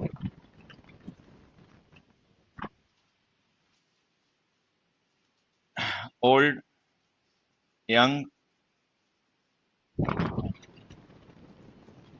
blind, deaf, dumb, ये सब एडजेक्टिव्स हैं। अब ये जो वर्ड्स हमने लिखे हैं इनमें से कोई भी नाउन नहीं है, सबके सब एडजेक्टिव है जो किसी न किसी नाउन को डिस्क्राइब करने के लिए लिखे जाते हैं। Kind person, honest person, educated person, young person, def person, blind person, wise person, वगैरह वगैरह।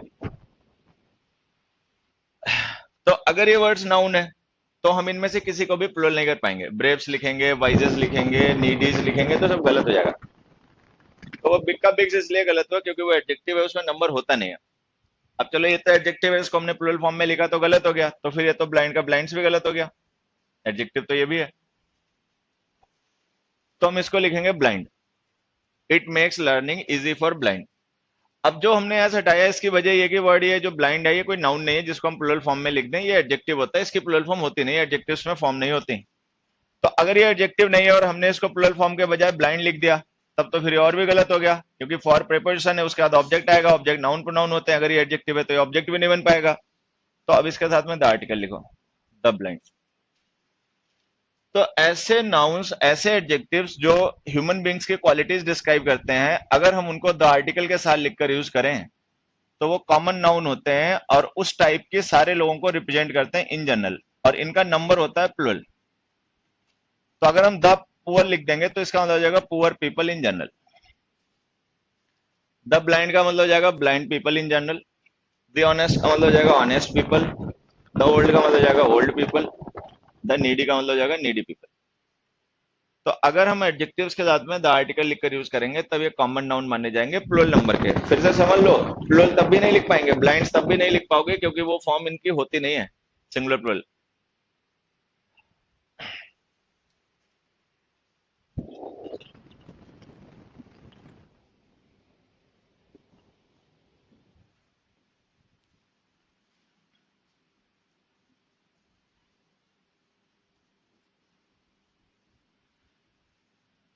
एक क्वेश्चन देखो,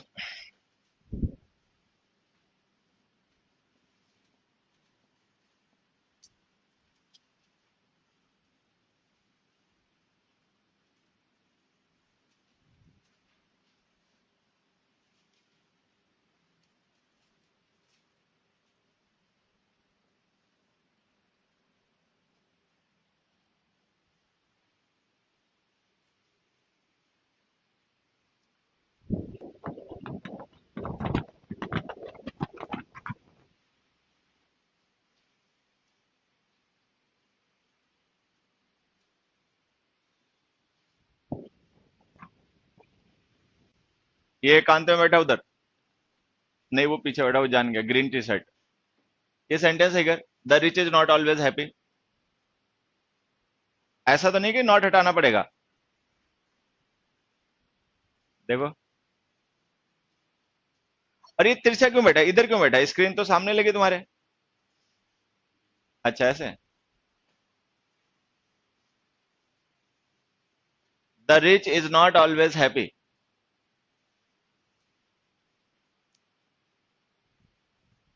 नॉट हटा दूं, कहे तो सही हो जाए शायद। समझ में आ रहा है कि नहीं? अब ये क्वेश्चन समझ में आ रहा है कि नहीं? आ रहा है तो आंसर बता फिर। हाँ, आर, बढ़िया। आर क्यों लिखे?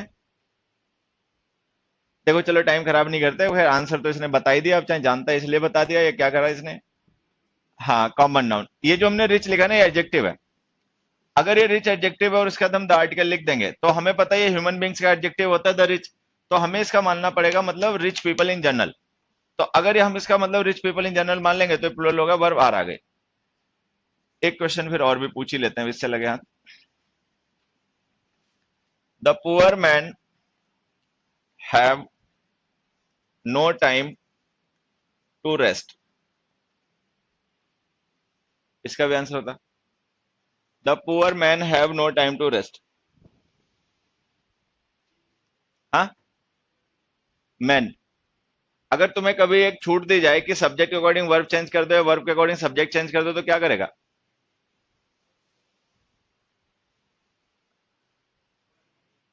फिर से पूछ रहा हूं, इस सेंटेंस को सही करने के लिए क्या करेगा? मैन का मैन लिखेगा या हैव का हैज करेगा? फिर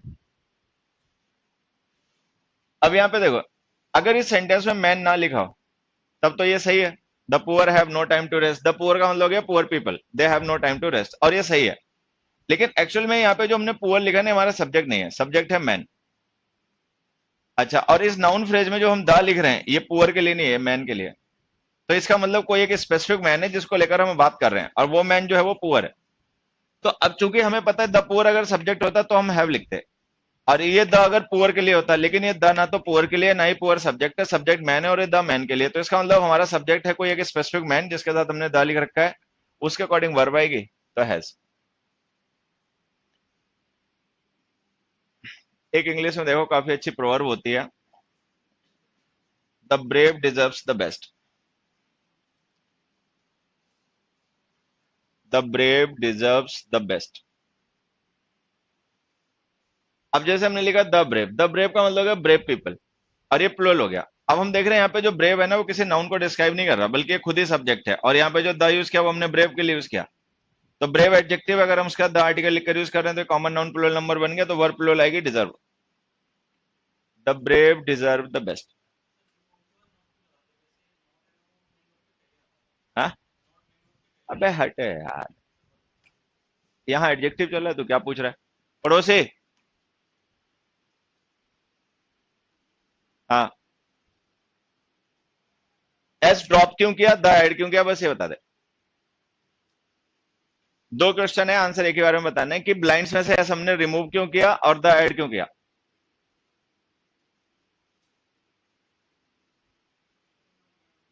कॉमन नाउन बनाने के लिए क्या एस ड्रॉप किया कि द ऐड किया?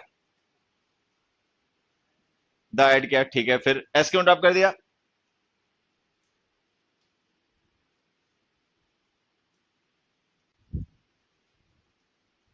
कोई नहीं, आगे बैठा ये ब्लैक टी शर्ट, इसे जगा दो।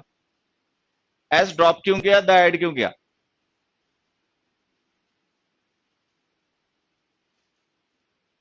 रोइयो मत भाई, ठीक है।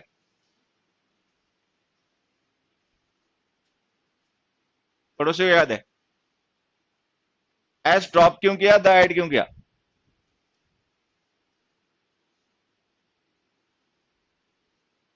हाँ,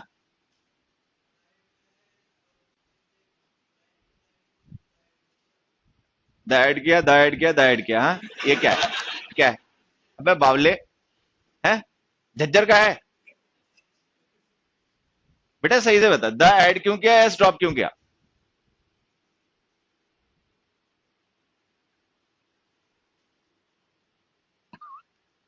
पड़ोसी को जगा दे, पड़ोसी को बता बे।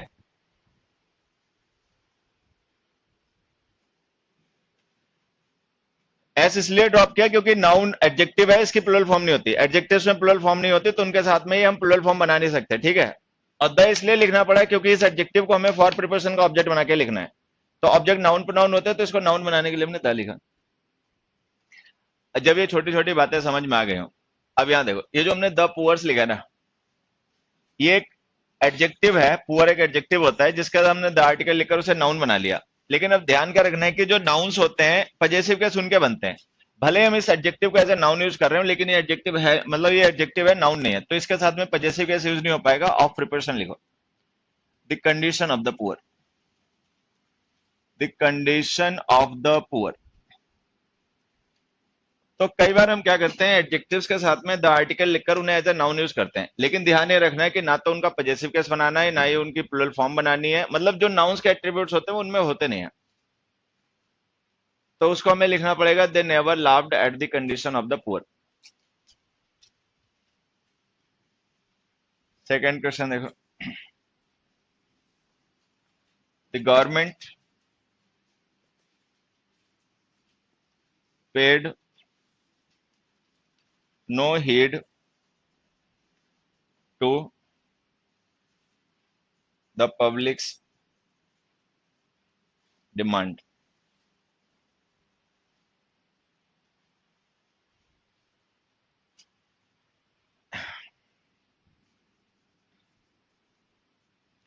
अब देखो, जो पब्लिक वर्ड होता है ना, ये एक नाउन होता है और इसका मतलब होता है people. Public supported the decision, public ये वो, ठीक है। इसके अलावा ये पब्लिक वर्ड जो होता है वो एक एडजेक्टिव भी होता है, और जब पब्लिक वर्ड एडजेक्टिव होता है तो इसका मतलब होता है ऑफ पीपल, बाय पीपल या फॉर पीपल। वो डिपेंड करता है कॉन्टेक्स्ट पे, लेकिन इन्हीं में से कोई एक मीनिंग इसका हो जाता है। तो पब्लिक वर्ड को अगर हम सेंटेंस में सब्जेक्ट ऑब्जेक्ट बना के लिखें तब तो ये नाउन होता है, लेकिन अगर हम इसका यूज किसी दूसरे नाउन प्रोनाउन को डिस्क्राइब करने के लिए करने लग जाए तो ये एडजेक्टिव होता है। अभी हमारे क्वेश्चन नंबर 2 जो है, इसमें जो हमने पब्लिक वर्ड यूज किया ना, वो हमारा नाउन नहीं है, क्योंकि यहाँ पे टू प्रिपोजिशन का जो ऑब्जेक्ट है वो डिमांड है। तो जैसे हमने लिखा था government paid no heed to the demand, ठीक है। अब डिमांड अगर मेन नाउन है तो इसका मतलब पब्लिक वर्ड जरूरी एडजेक्टिव होगा जो उसको डिस्क्राइब करने के लिए लिखा गया। अगर ये एडजेक्टिव है तो अपॉस्ट्रोफी गलत लिख दी, इसे हटा दो। तो इसको सिंपली ऐसे लिखो, the government paid no heed to the public demand. और जब ये सारी बातें समझ में आ जाए तो यहाँ पे लिख लेना don't use apostrophe with adjectives.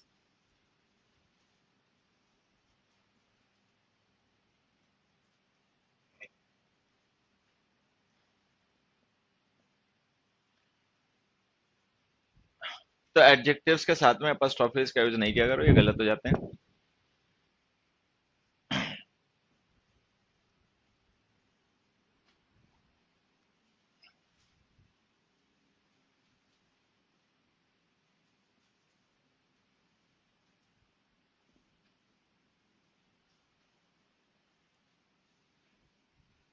अगला देखो,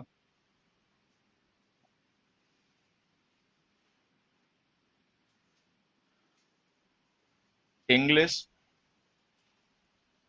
speak the English fluently.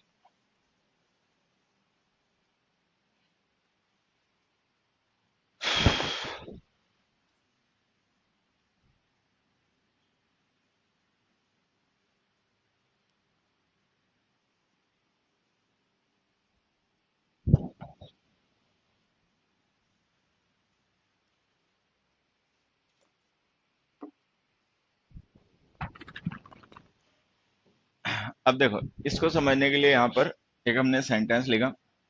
Sentence का देखो कुछ वर्ड है, England, France, Germany, Gandhi ji और विक्टोरिया। ये सारे वर्ड्स जो हमने लिखे हैं ये प्रॉपर नाउन्स हैं जो किसी न किसी पर्टिकुलर को रेफर कर रहे हैं। फर्स्ट 3 पर्टिकुलर कंट्रीज हैं, बाद वाले दोनों पर्टिकुलर इंडिविजुअल्स हैं। तो England, France, Germany, Gandhi ji, Victoria, ये प्रॉपर नाउन्स हैं। अब इन्हीं प्रॉपर नाउन से हमने कुछ और वर्ड्स यहाँ पे डेराइव किए, English, the English, French, the French,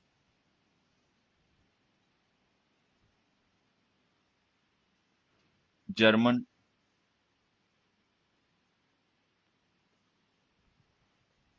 the German,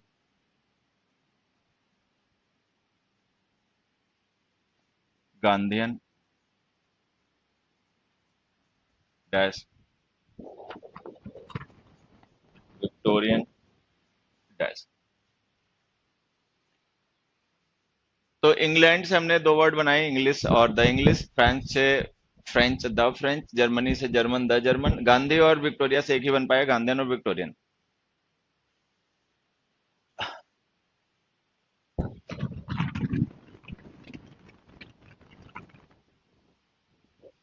अब देखो ये जो वर्ड्स हमने लिखे हैं, इनमें से जो इंग्लिश वर्ड है ये है प्रॉपर एडजेक्टिव,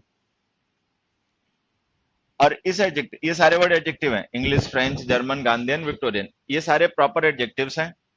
और इन एडजेक्टिव्स का यूज हम करते हैं उन नाउन्स को डिस्क्राइब करने के लिए जो related to this proper nouns होते हैं। मतलब इन प्रॉपर नाउन से रिलेटेड जो भी चीज है उसको डिस्क्राइब करने के लिए हम इन एडजेक्टिव्स का यूज करते हैं। English climate, English cricket team, English chancellor, जो भी। उसी तरीके से फ्रांस से रिलेटेड कुछ भी है तो French, French technology, French cars, French diplomats, French businessman वगैरह। जर्मनी से रिलेटेड कुछ है तो German, German cars, German companies, German automobile sector वगैरह। गांधी जी से रिलेटेड कुछ भी है तो Gandhian, Gandhian philosophy, Gandhian era, Gandhian ideology वगैरह। क्वीन विक्टोरिया से रिलेटेड कुछ भी है तो Victorian, Victorian poets, Victorian literature वगैरह। तो ये प्रॉपर एडजेक्टिव है। लेकिन इनमें से ये जो वर्ड्स हैं, इंग्लिश, फ्रेंच और जर्मन, ये लैंग्वेजेस भी हैं। अब ये जो इंग्लिश, फ्रेंच और जर्मन, जब हम इन वर्ड्स को यूज करते हैं एज लैंग्वेज, तब तो ये नाउन होते हैं। क्या हुआ? क्या हुआ था? फोन आया था? मुझे लग रहा था कॉल आई है। कितनी दुनिया एडवांस हो गई, हमारे पे आज भी कॉल ही आती है। इनके भी फोन आने लग गया देखो।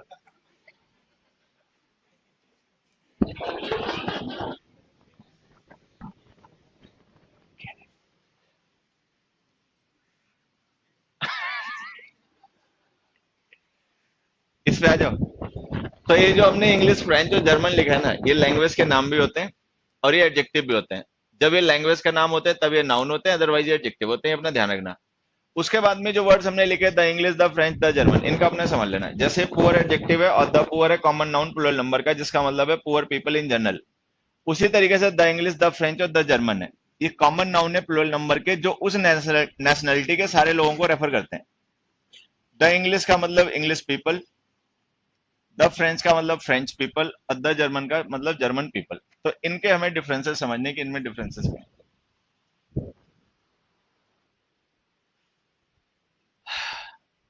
अब जैसे हमने ये इंग्लिश वर्ड लिखा, English speak the English fluently, तो ये इंग्लिश वर्ड किसके लिए यूज हुआ? लैंग्वेज के लिए, पीपल के लिए? कायदे से तो पीपल के लिए होना चाहिए, क्योंकि अगर ये वर्ब एक्टिव वॉइस में है तो अगर ये एक्टिव वॉइस में सब्जेक्ट है तो ये इसका मतलब ये पीपल है। अगर ये पीपल है तो द लिख दो, द इंग्लिश। ये द इंग्लिश किसे रेफर कर रहा है, लैंग्वेज को या पीपल को? लैंग्वेज को, तो द हटा दो। बाकी अपना ध्यान रखना, किसी भी लैंग्वेज, आर्ट या सब्जेक्ट के नाम के साथ आर्टिकल मत लिखा करो। तो इसको लिखो the English speak English fluently. फिर हमने दूसरा लिखा, he has done a degree course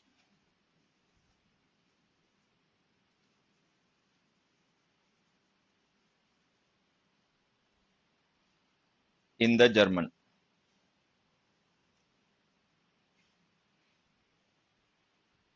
अब हमने लिखा he has done a degree course in the German.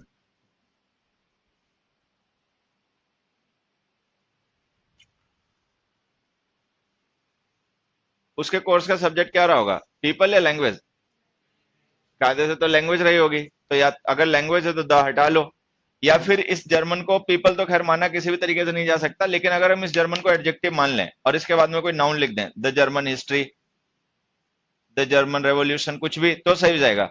नहीं तो अगर जर्मन को लैंग्वेज मान रहे हो तो हटा लो।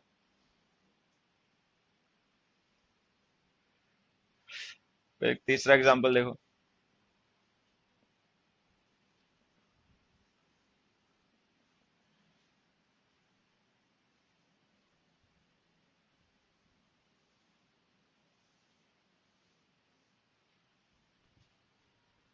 अब हमने लिखा my fellow traveller was a British, my fellow traveller was a British.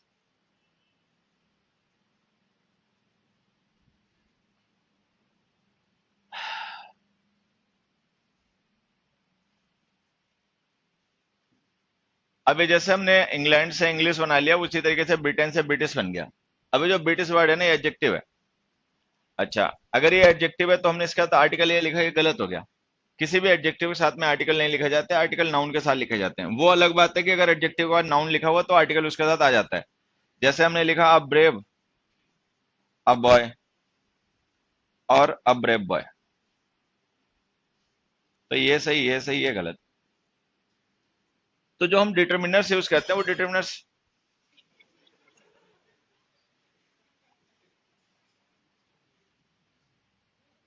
क्यों बोतल के पीछे पड़ा है, क्यों उसे परेशान कर रहा है? खुद भी डिस्टर्ब, बोतल को भी डिस्टर्ब कर रहा है, हाँ? मुझे आज तक कभी समझ में नहीं आया कि हम भी कोचिंग है, हम मतलब मैं तुम लोगों को क्रिटिसाइज कर रहा हूँ नहीं कर रहा हूँ, वो अपने आप देखना जाके। मतलब मैं भी स्कूल गया, मैं भी कोचिंग गया, और हम भी ऐसा है कि सुबह गए, दोपहर में आके वापस घर पे खाना खाया, पानी वानी तो खैर चलो स्कूल कॉलेज में नल वगैरह होते ही थे। लेकिन कभी ऐसा नहीं लगा कि जिस समय हम पढ़ रहे हैं उस समय में भूख लगी हो, प्यास लगी हो, या गर्मी लगी हो, या पेट दर्द हुआ हो, या सर दर्द हुआ हो। आज के बच्चों को पता नहीं सचो जरूरत है इनकी या फैशन है इनका। ठीक है, क्लास में कोई बिस्कुट खा रहा है, कोई अपना चाउमीन चबा रहा है, कोई अपने कुरकुरे निकाल रहा है। अरे हद है ससुर। पढ़ाई लिखाई तो इतना कंसंट्रेशन की चीज होती है कि मजाले ध्यान इधर भटक भी जाए। कि अगर पढ़ते टाइम भूख लगी है, अगर मैं पढ़ा रहा हूं तो मजाले इस समय मुझे भूख लग जाए, सवाल ही नहीं उठता। अगर पढ़ा रहा हूं तो भूख लगने का जुगाड़ ही नहीं, भले सुबह से खाना ना खाया हो, लेकिन जिस समय पढ़ा रहे हो उस समय ध्यान ही नहीं जाएगा उस तरफ। भाई दिमाग को ध्यान कौन दिलाता भूख लगी? दिमाग की बॉडी में प्यास है, भूख है, थकान है, ये सारी चीजें दिमाग ध्यान दिलाता है। जब दिमाग पढ़ाई लिखाई में लगा तो कुछ पता ही नहीं चलेगा कि भूख लगेगी, थकान लगेगी, बुखार है। कई बार ऐसा रहता है हल्का फुल्का बुखार है, आके खड़े हो गए तो पता ही नहीं चला, अपने आप ठीक हो गया शाम तक। आजकल के बच्चे या तो पता नहीं फूल हैं या स्टाइलिश हैं। ठीक है, 1.5 घंटे की क्लास में ही इनका सब हो जाता है। इनकी दम निकल जाती है, ठीक है, इनके पसीने छूट जाते हैं। ठीक है, क्या ससुर तुम आदमी हो?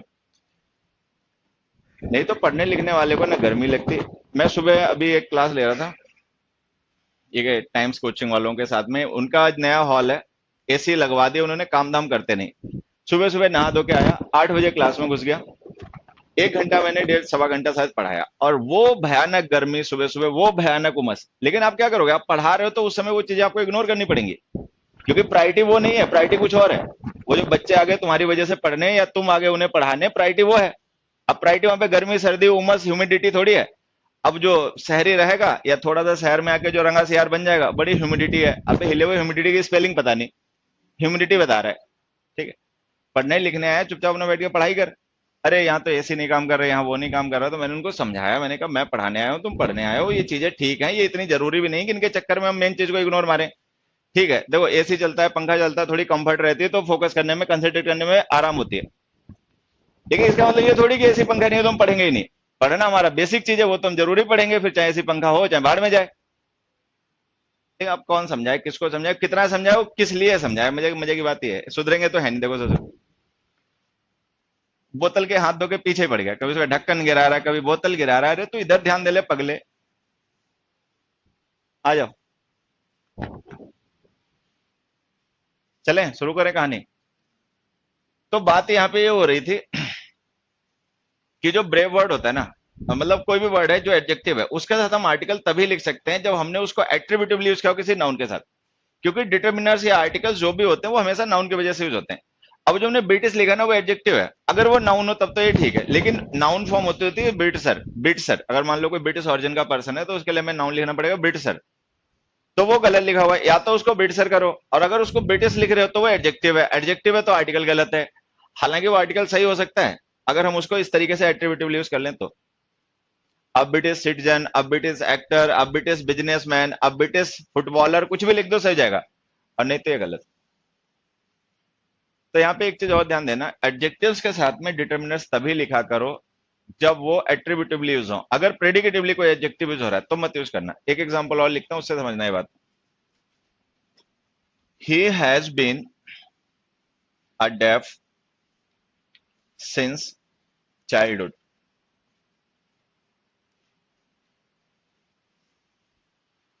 ही has been a deaf since childhood.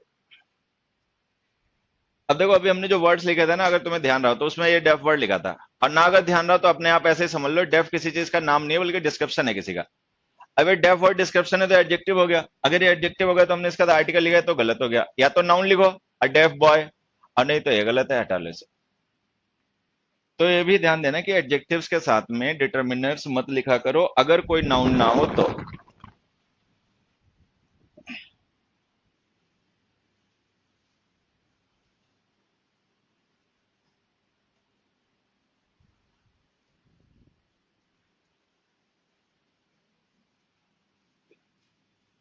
अगला देखो,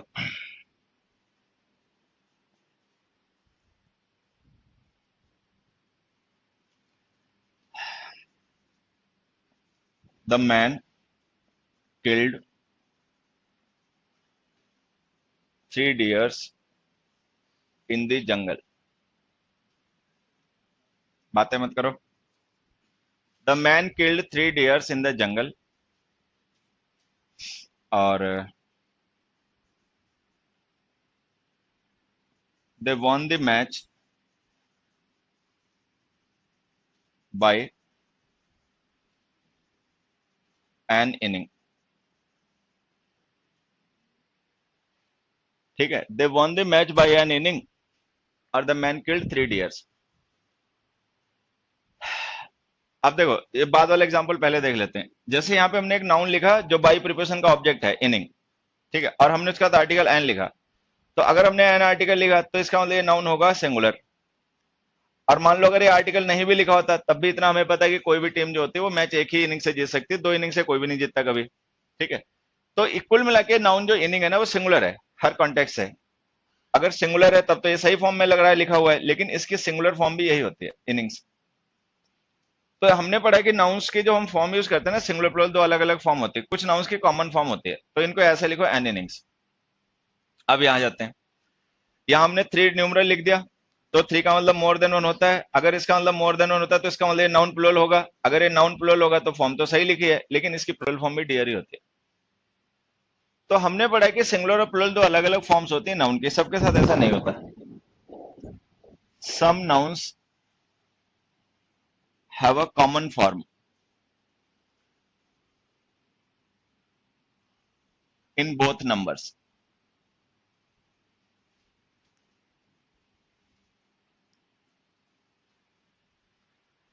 सम nouns have a common form in both numbers, कुछ नाउन्स की कॉमन फॉर्म होती है, तो अगर हम उनको इस तरीके से चेंज कर देंगे तो वो गलत यूज हो जाएंगे। देखो, fish, sheep, deer, data, vacation, offspring, issue, series, species, innings,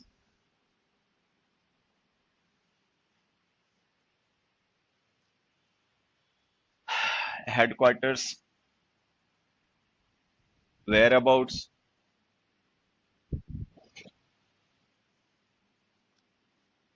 crossroads, aircraft, spacecraft, means, wages, etc., etc.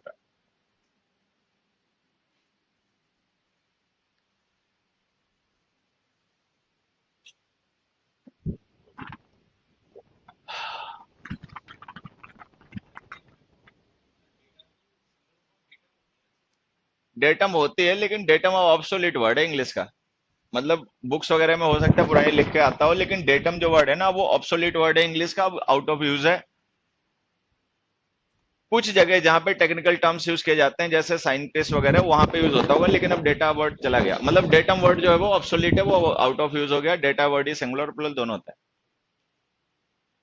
अब देखो, फिश, शिप, डियर है, इनके मीनिंग हमें पता ही है, ठीक है, हमेशा अनकाउंटेबल नाउन में लिखना।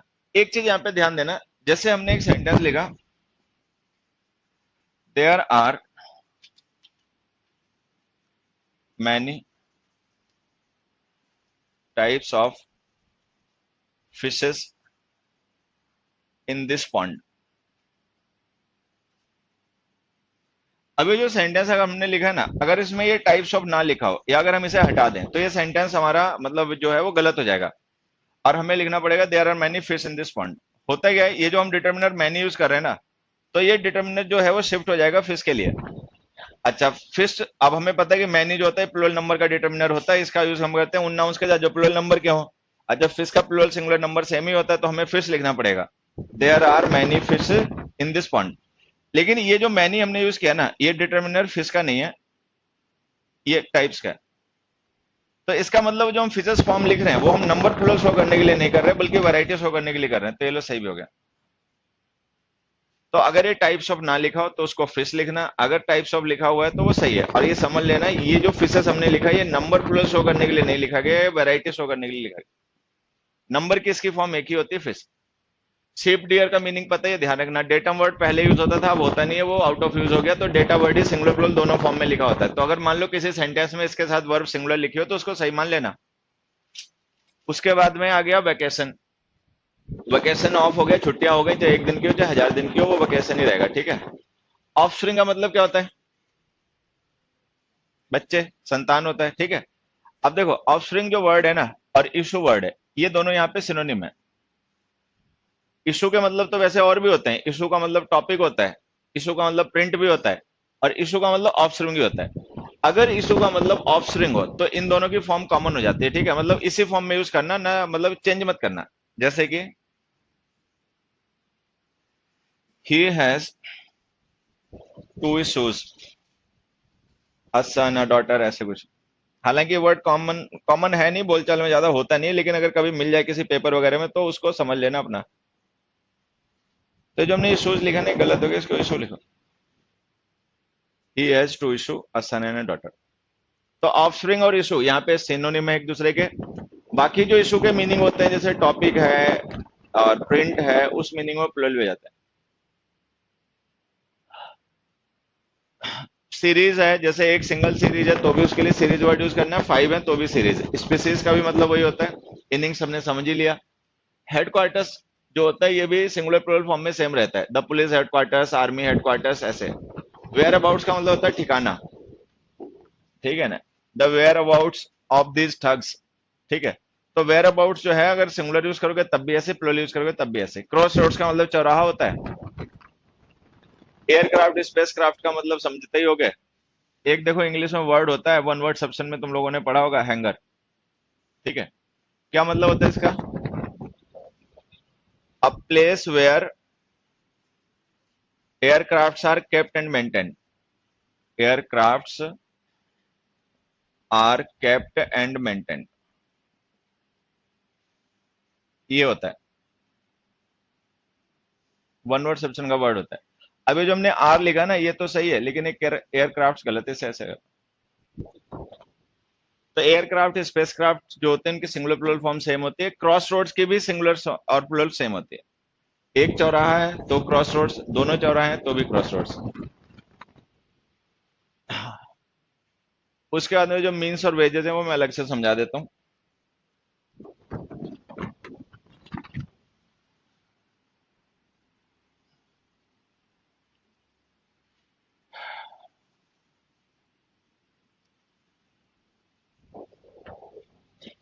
Means, wages.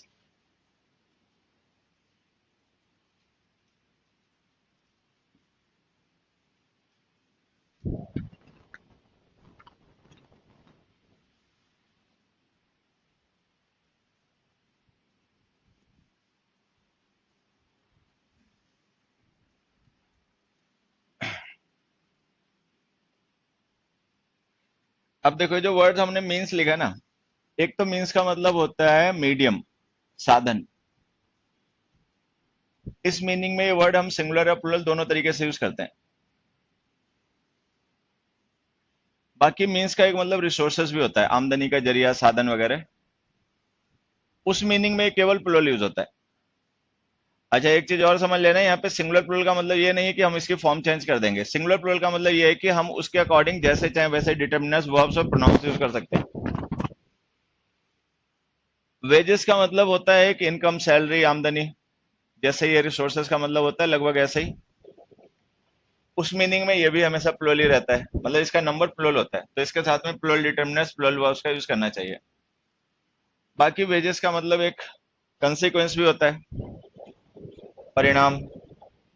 उस मीनिंग में सिंगुलर प्लुरल कैसे भी यूज किया जा सकता है।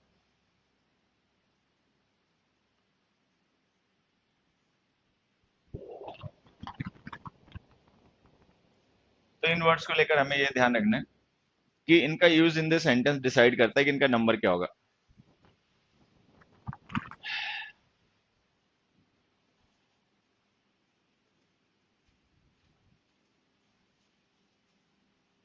देखो ये बाइबल का एक कोट है, the wages of sin is death. और एक और, दो he works hard his wages dash लो।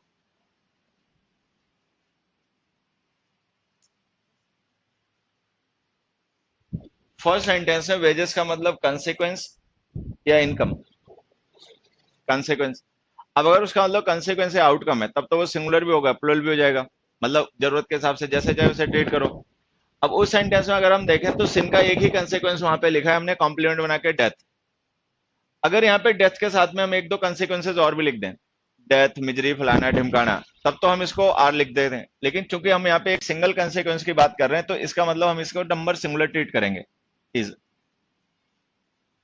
तो अगर वेजेस का मतलब आउटकम हो, कंसिक्वेंस हो, तो सिंगुलर और प्लुरल दोनों नंबर में यूज होता है, ठीक है। और वो सेंटेंस पढ़ने के बाद पता चलता है कि हम इसे क्या यहाँ पे माने। अच्छा, नेक्स्ट सेंटेंस में जैसे कि पता ही चल गया होगा कि यहाँ पे वेजेस का मतलब कंसिक्वेंस तो होना नहीं, यहाँ पे इसका मतलब इनकम या सैलरी है, आर। नेक्स्ट सेंटेंस देखो, the internet is fast means of communication.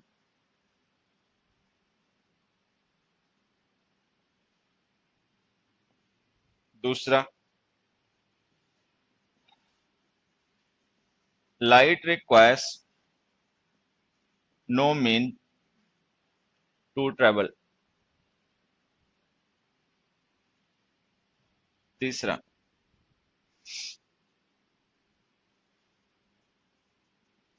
His means is not enough to support his family.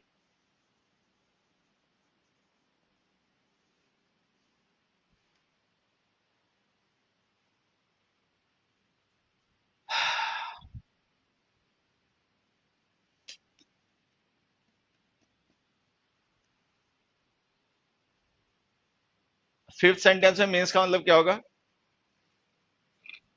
Resources, तो इसमें तो आर लिख ही लो। थर्ड सेंटेंस में देखो, मीन्स का मतलब क्या होगा, रिसोर्सेस या मीडियम, मीडियम।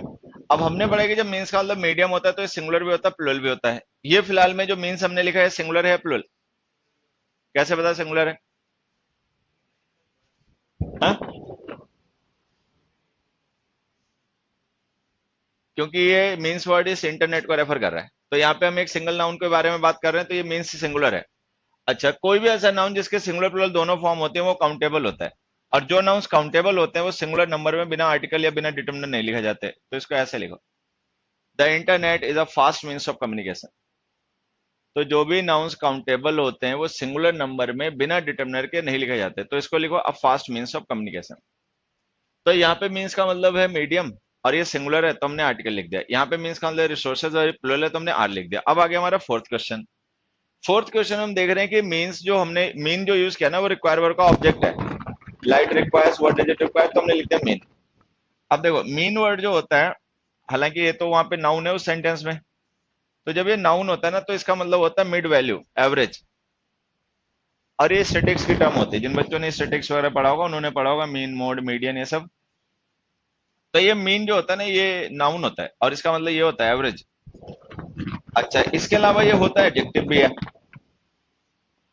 जब मीन एडजेक्टिव होता है तो इसका मतलब होता है सेल्फिश। A mean person. अच्छा, उसके अलावा मीन वर्ड जो होता है वर्ब भी होता है। जब ये वर्ब होता है तो इसका मतलब होता है to intend. What do you mean?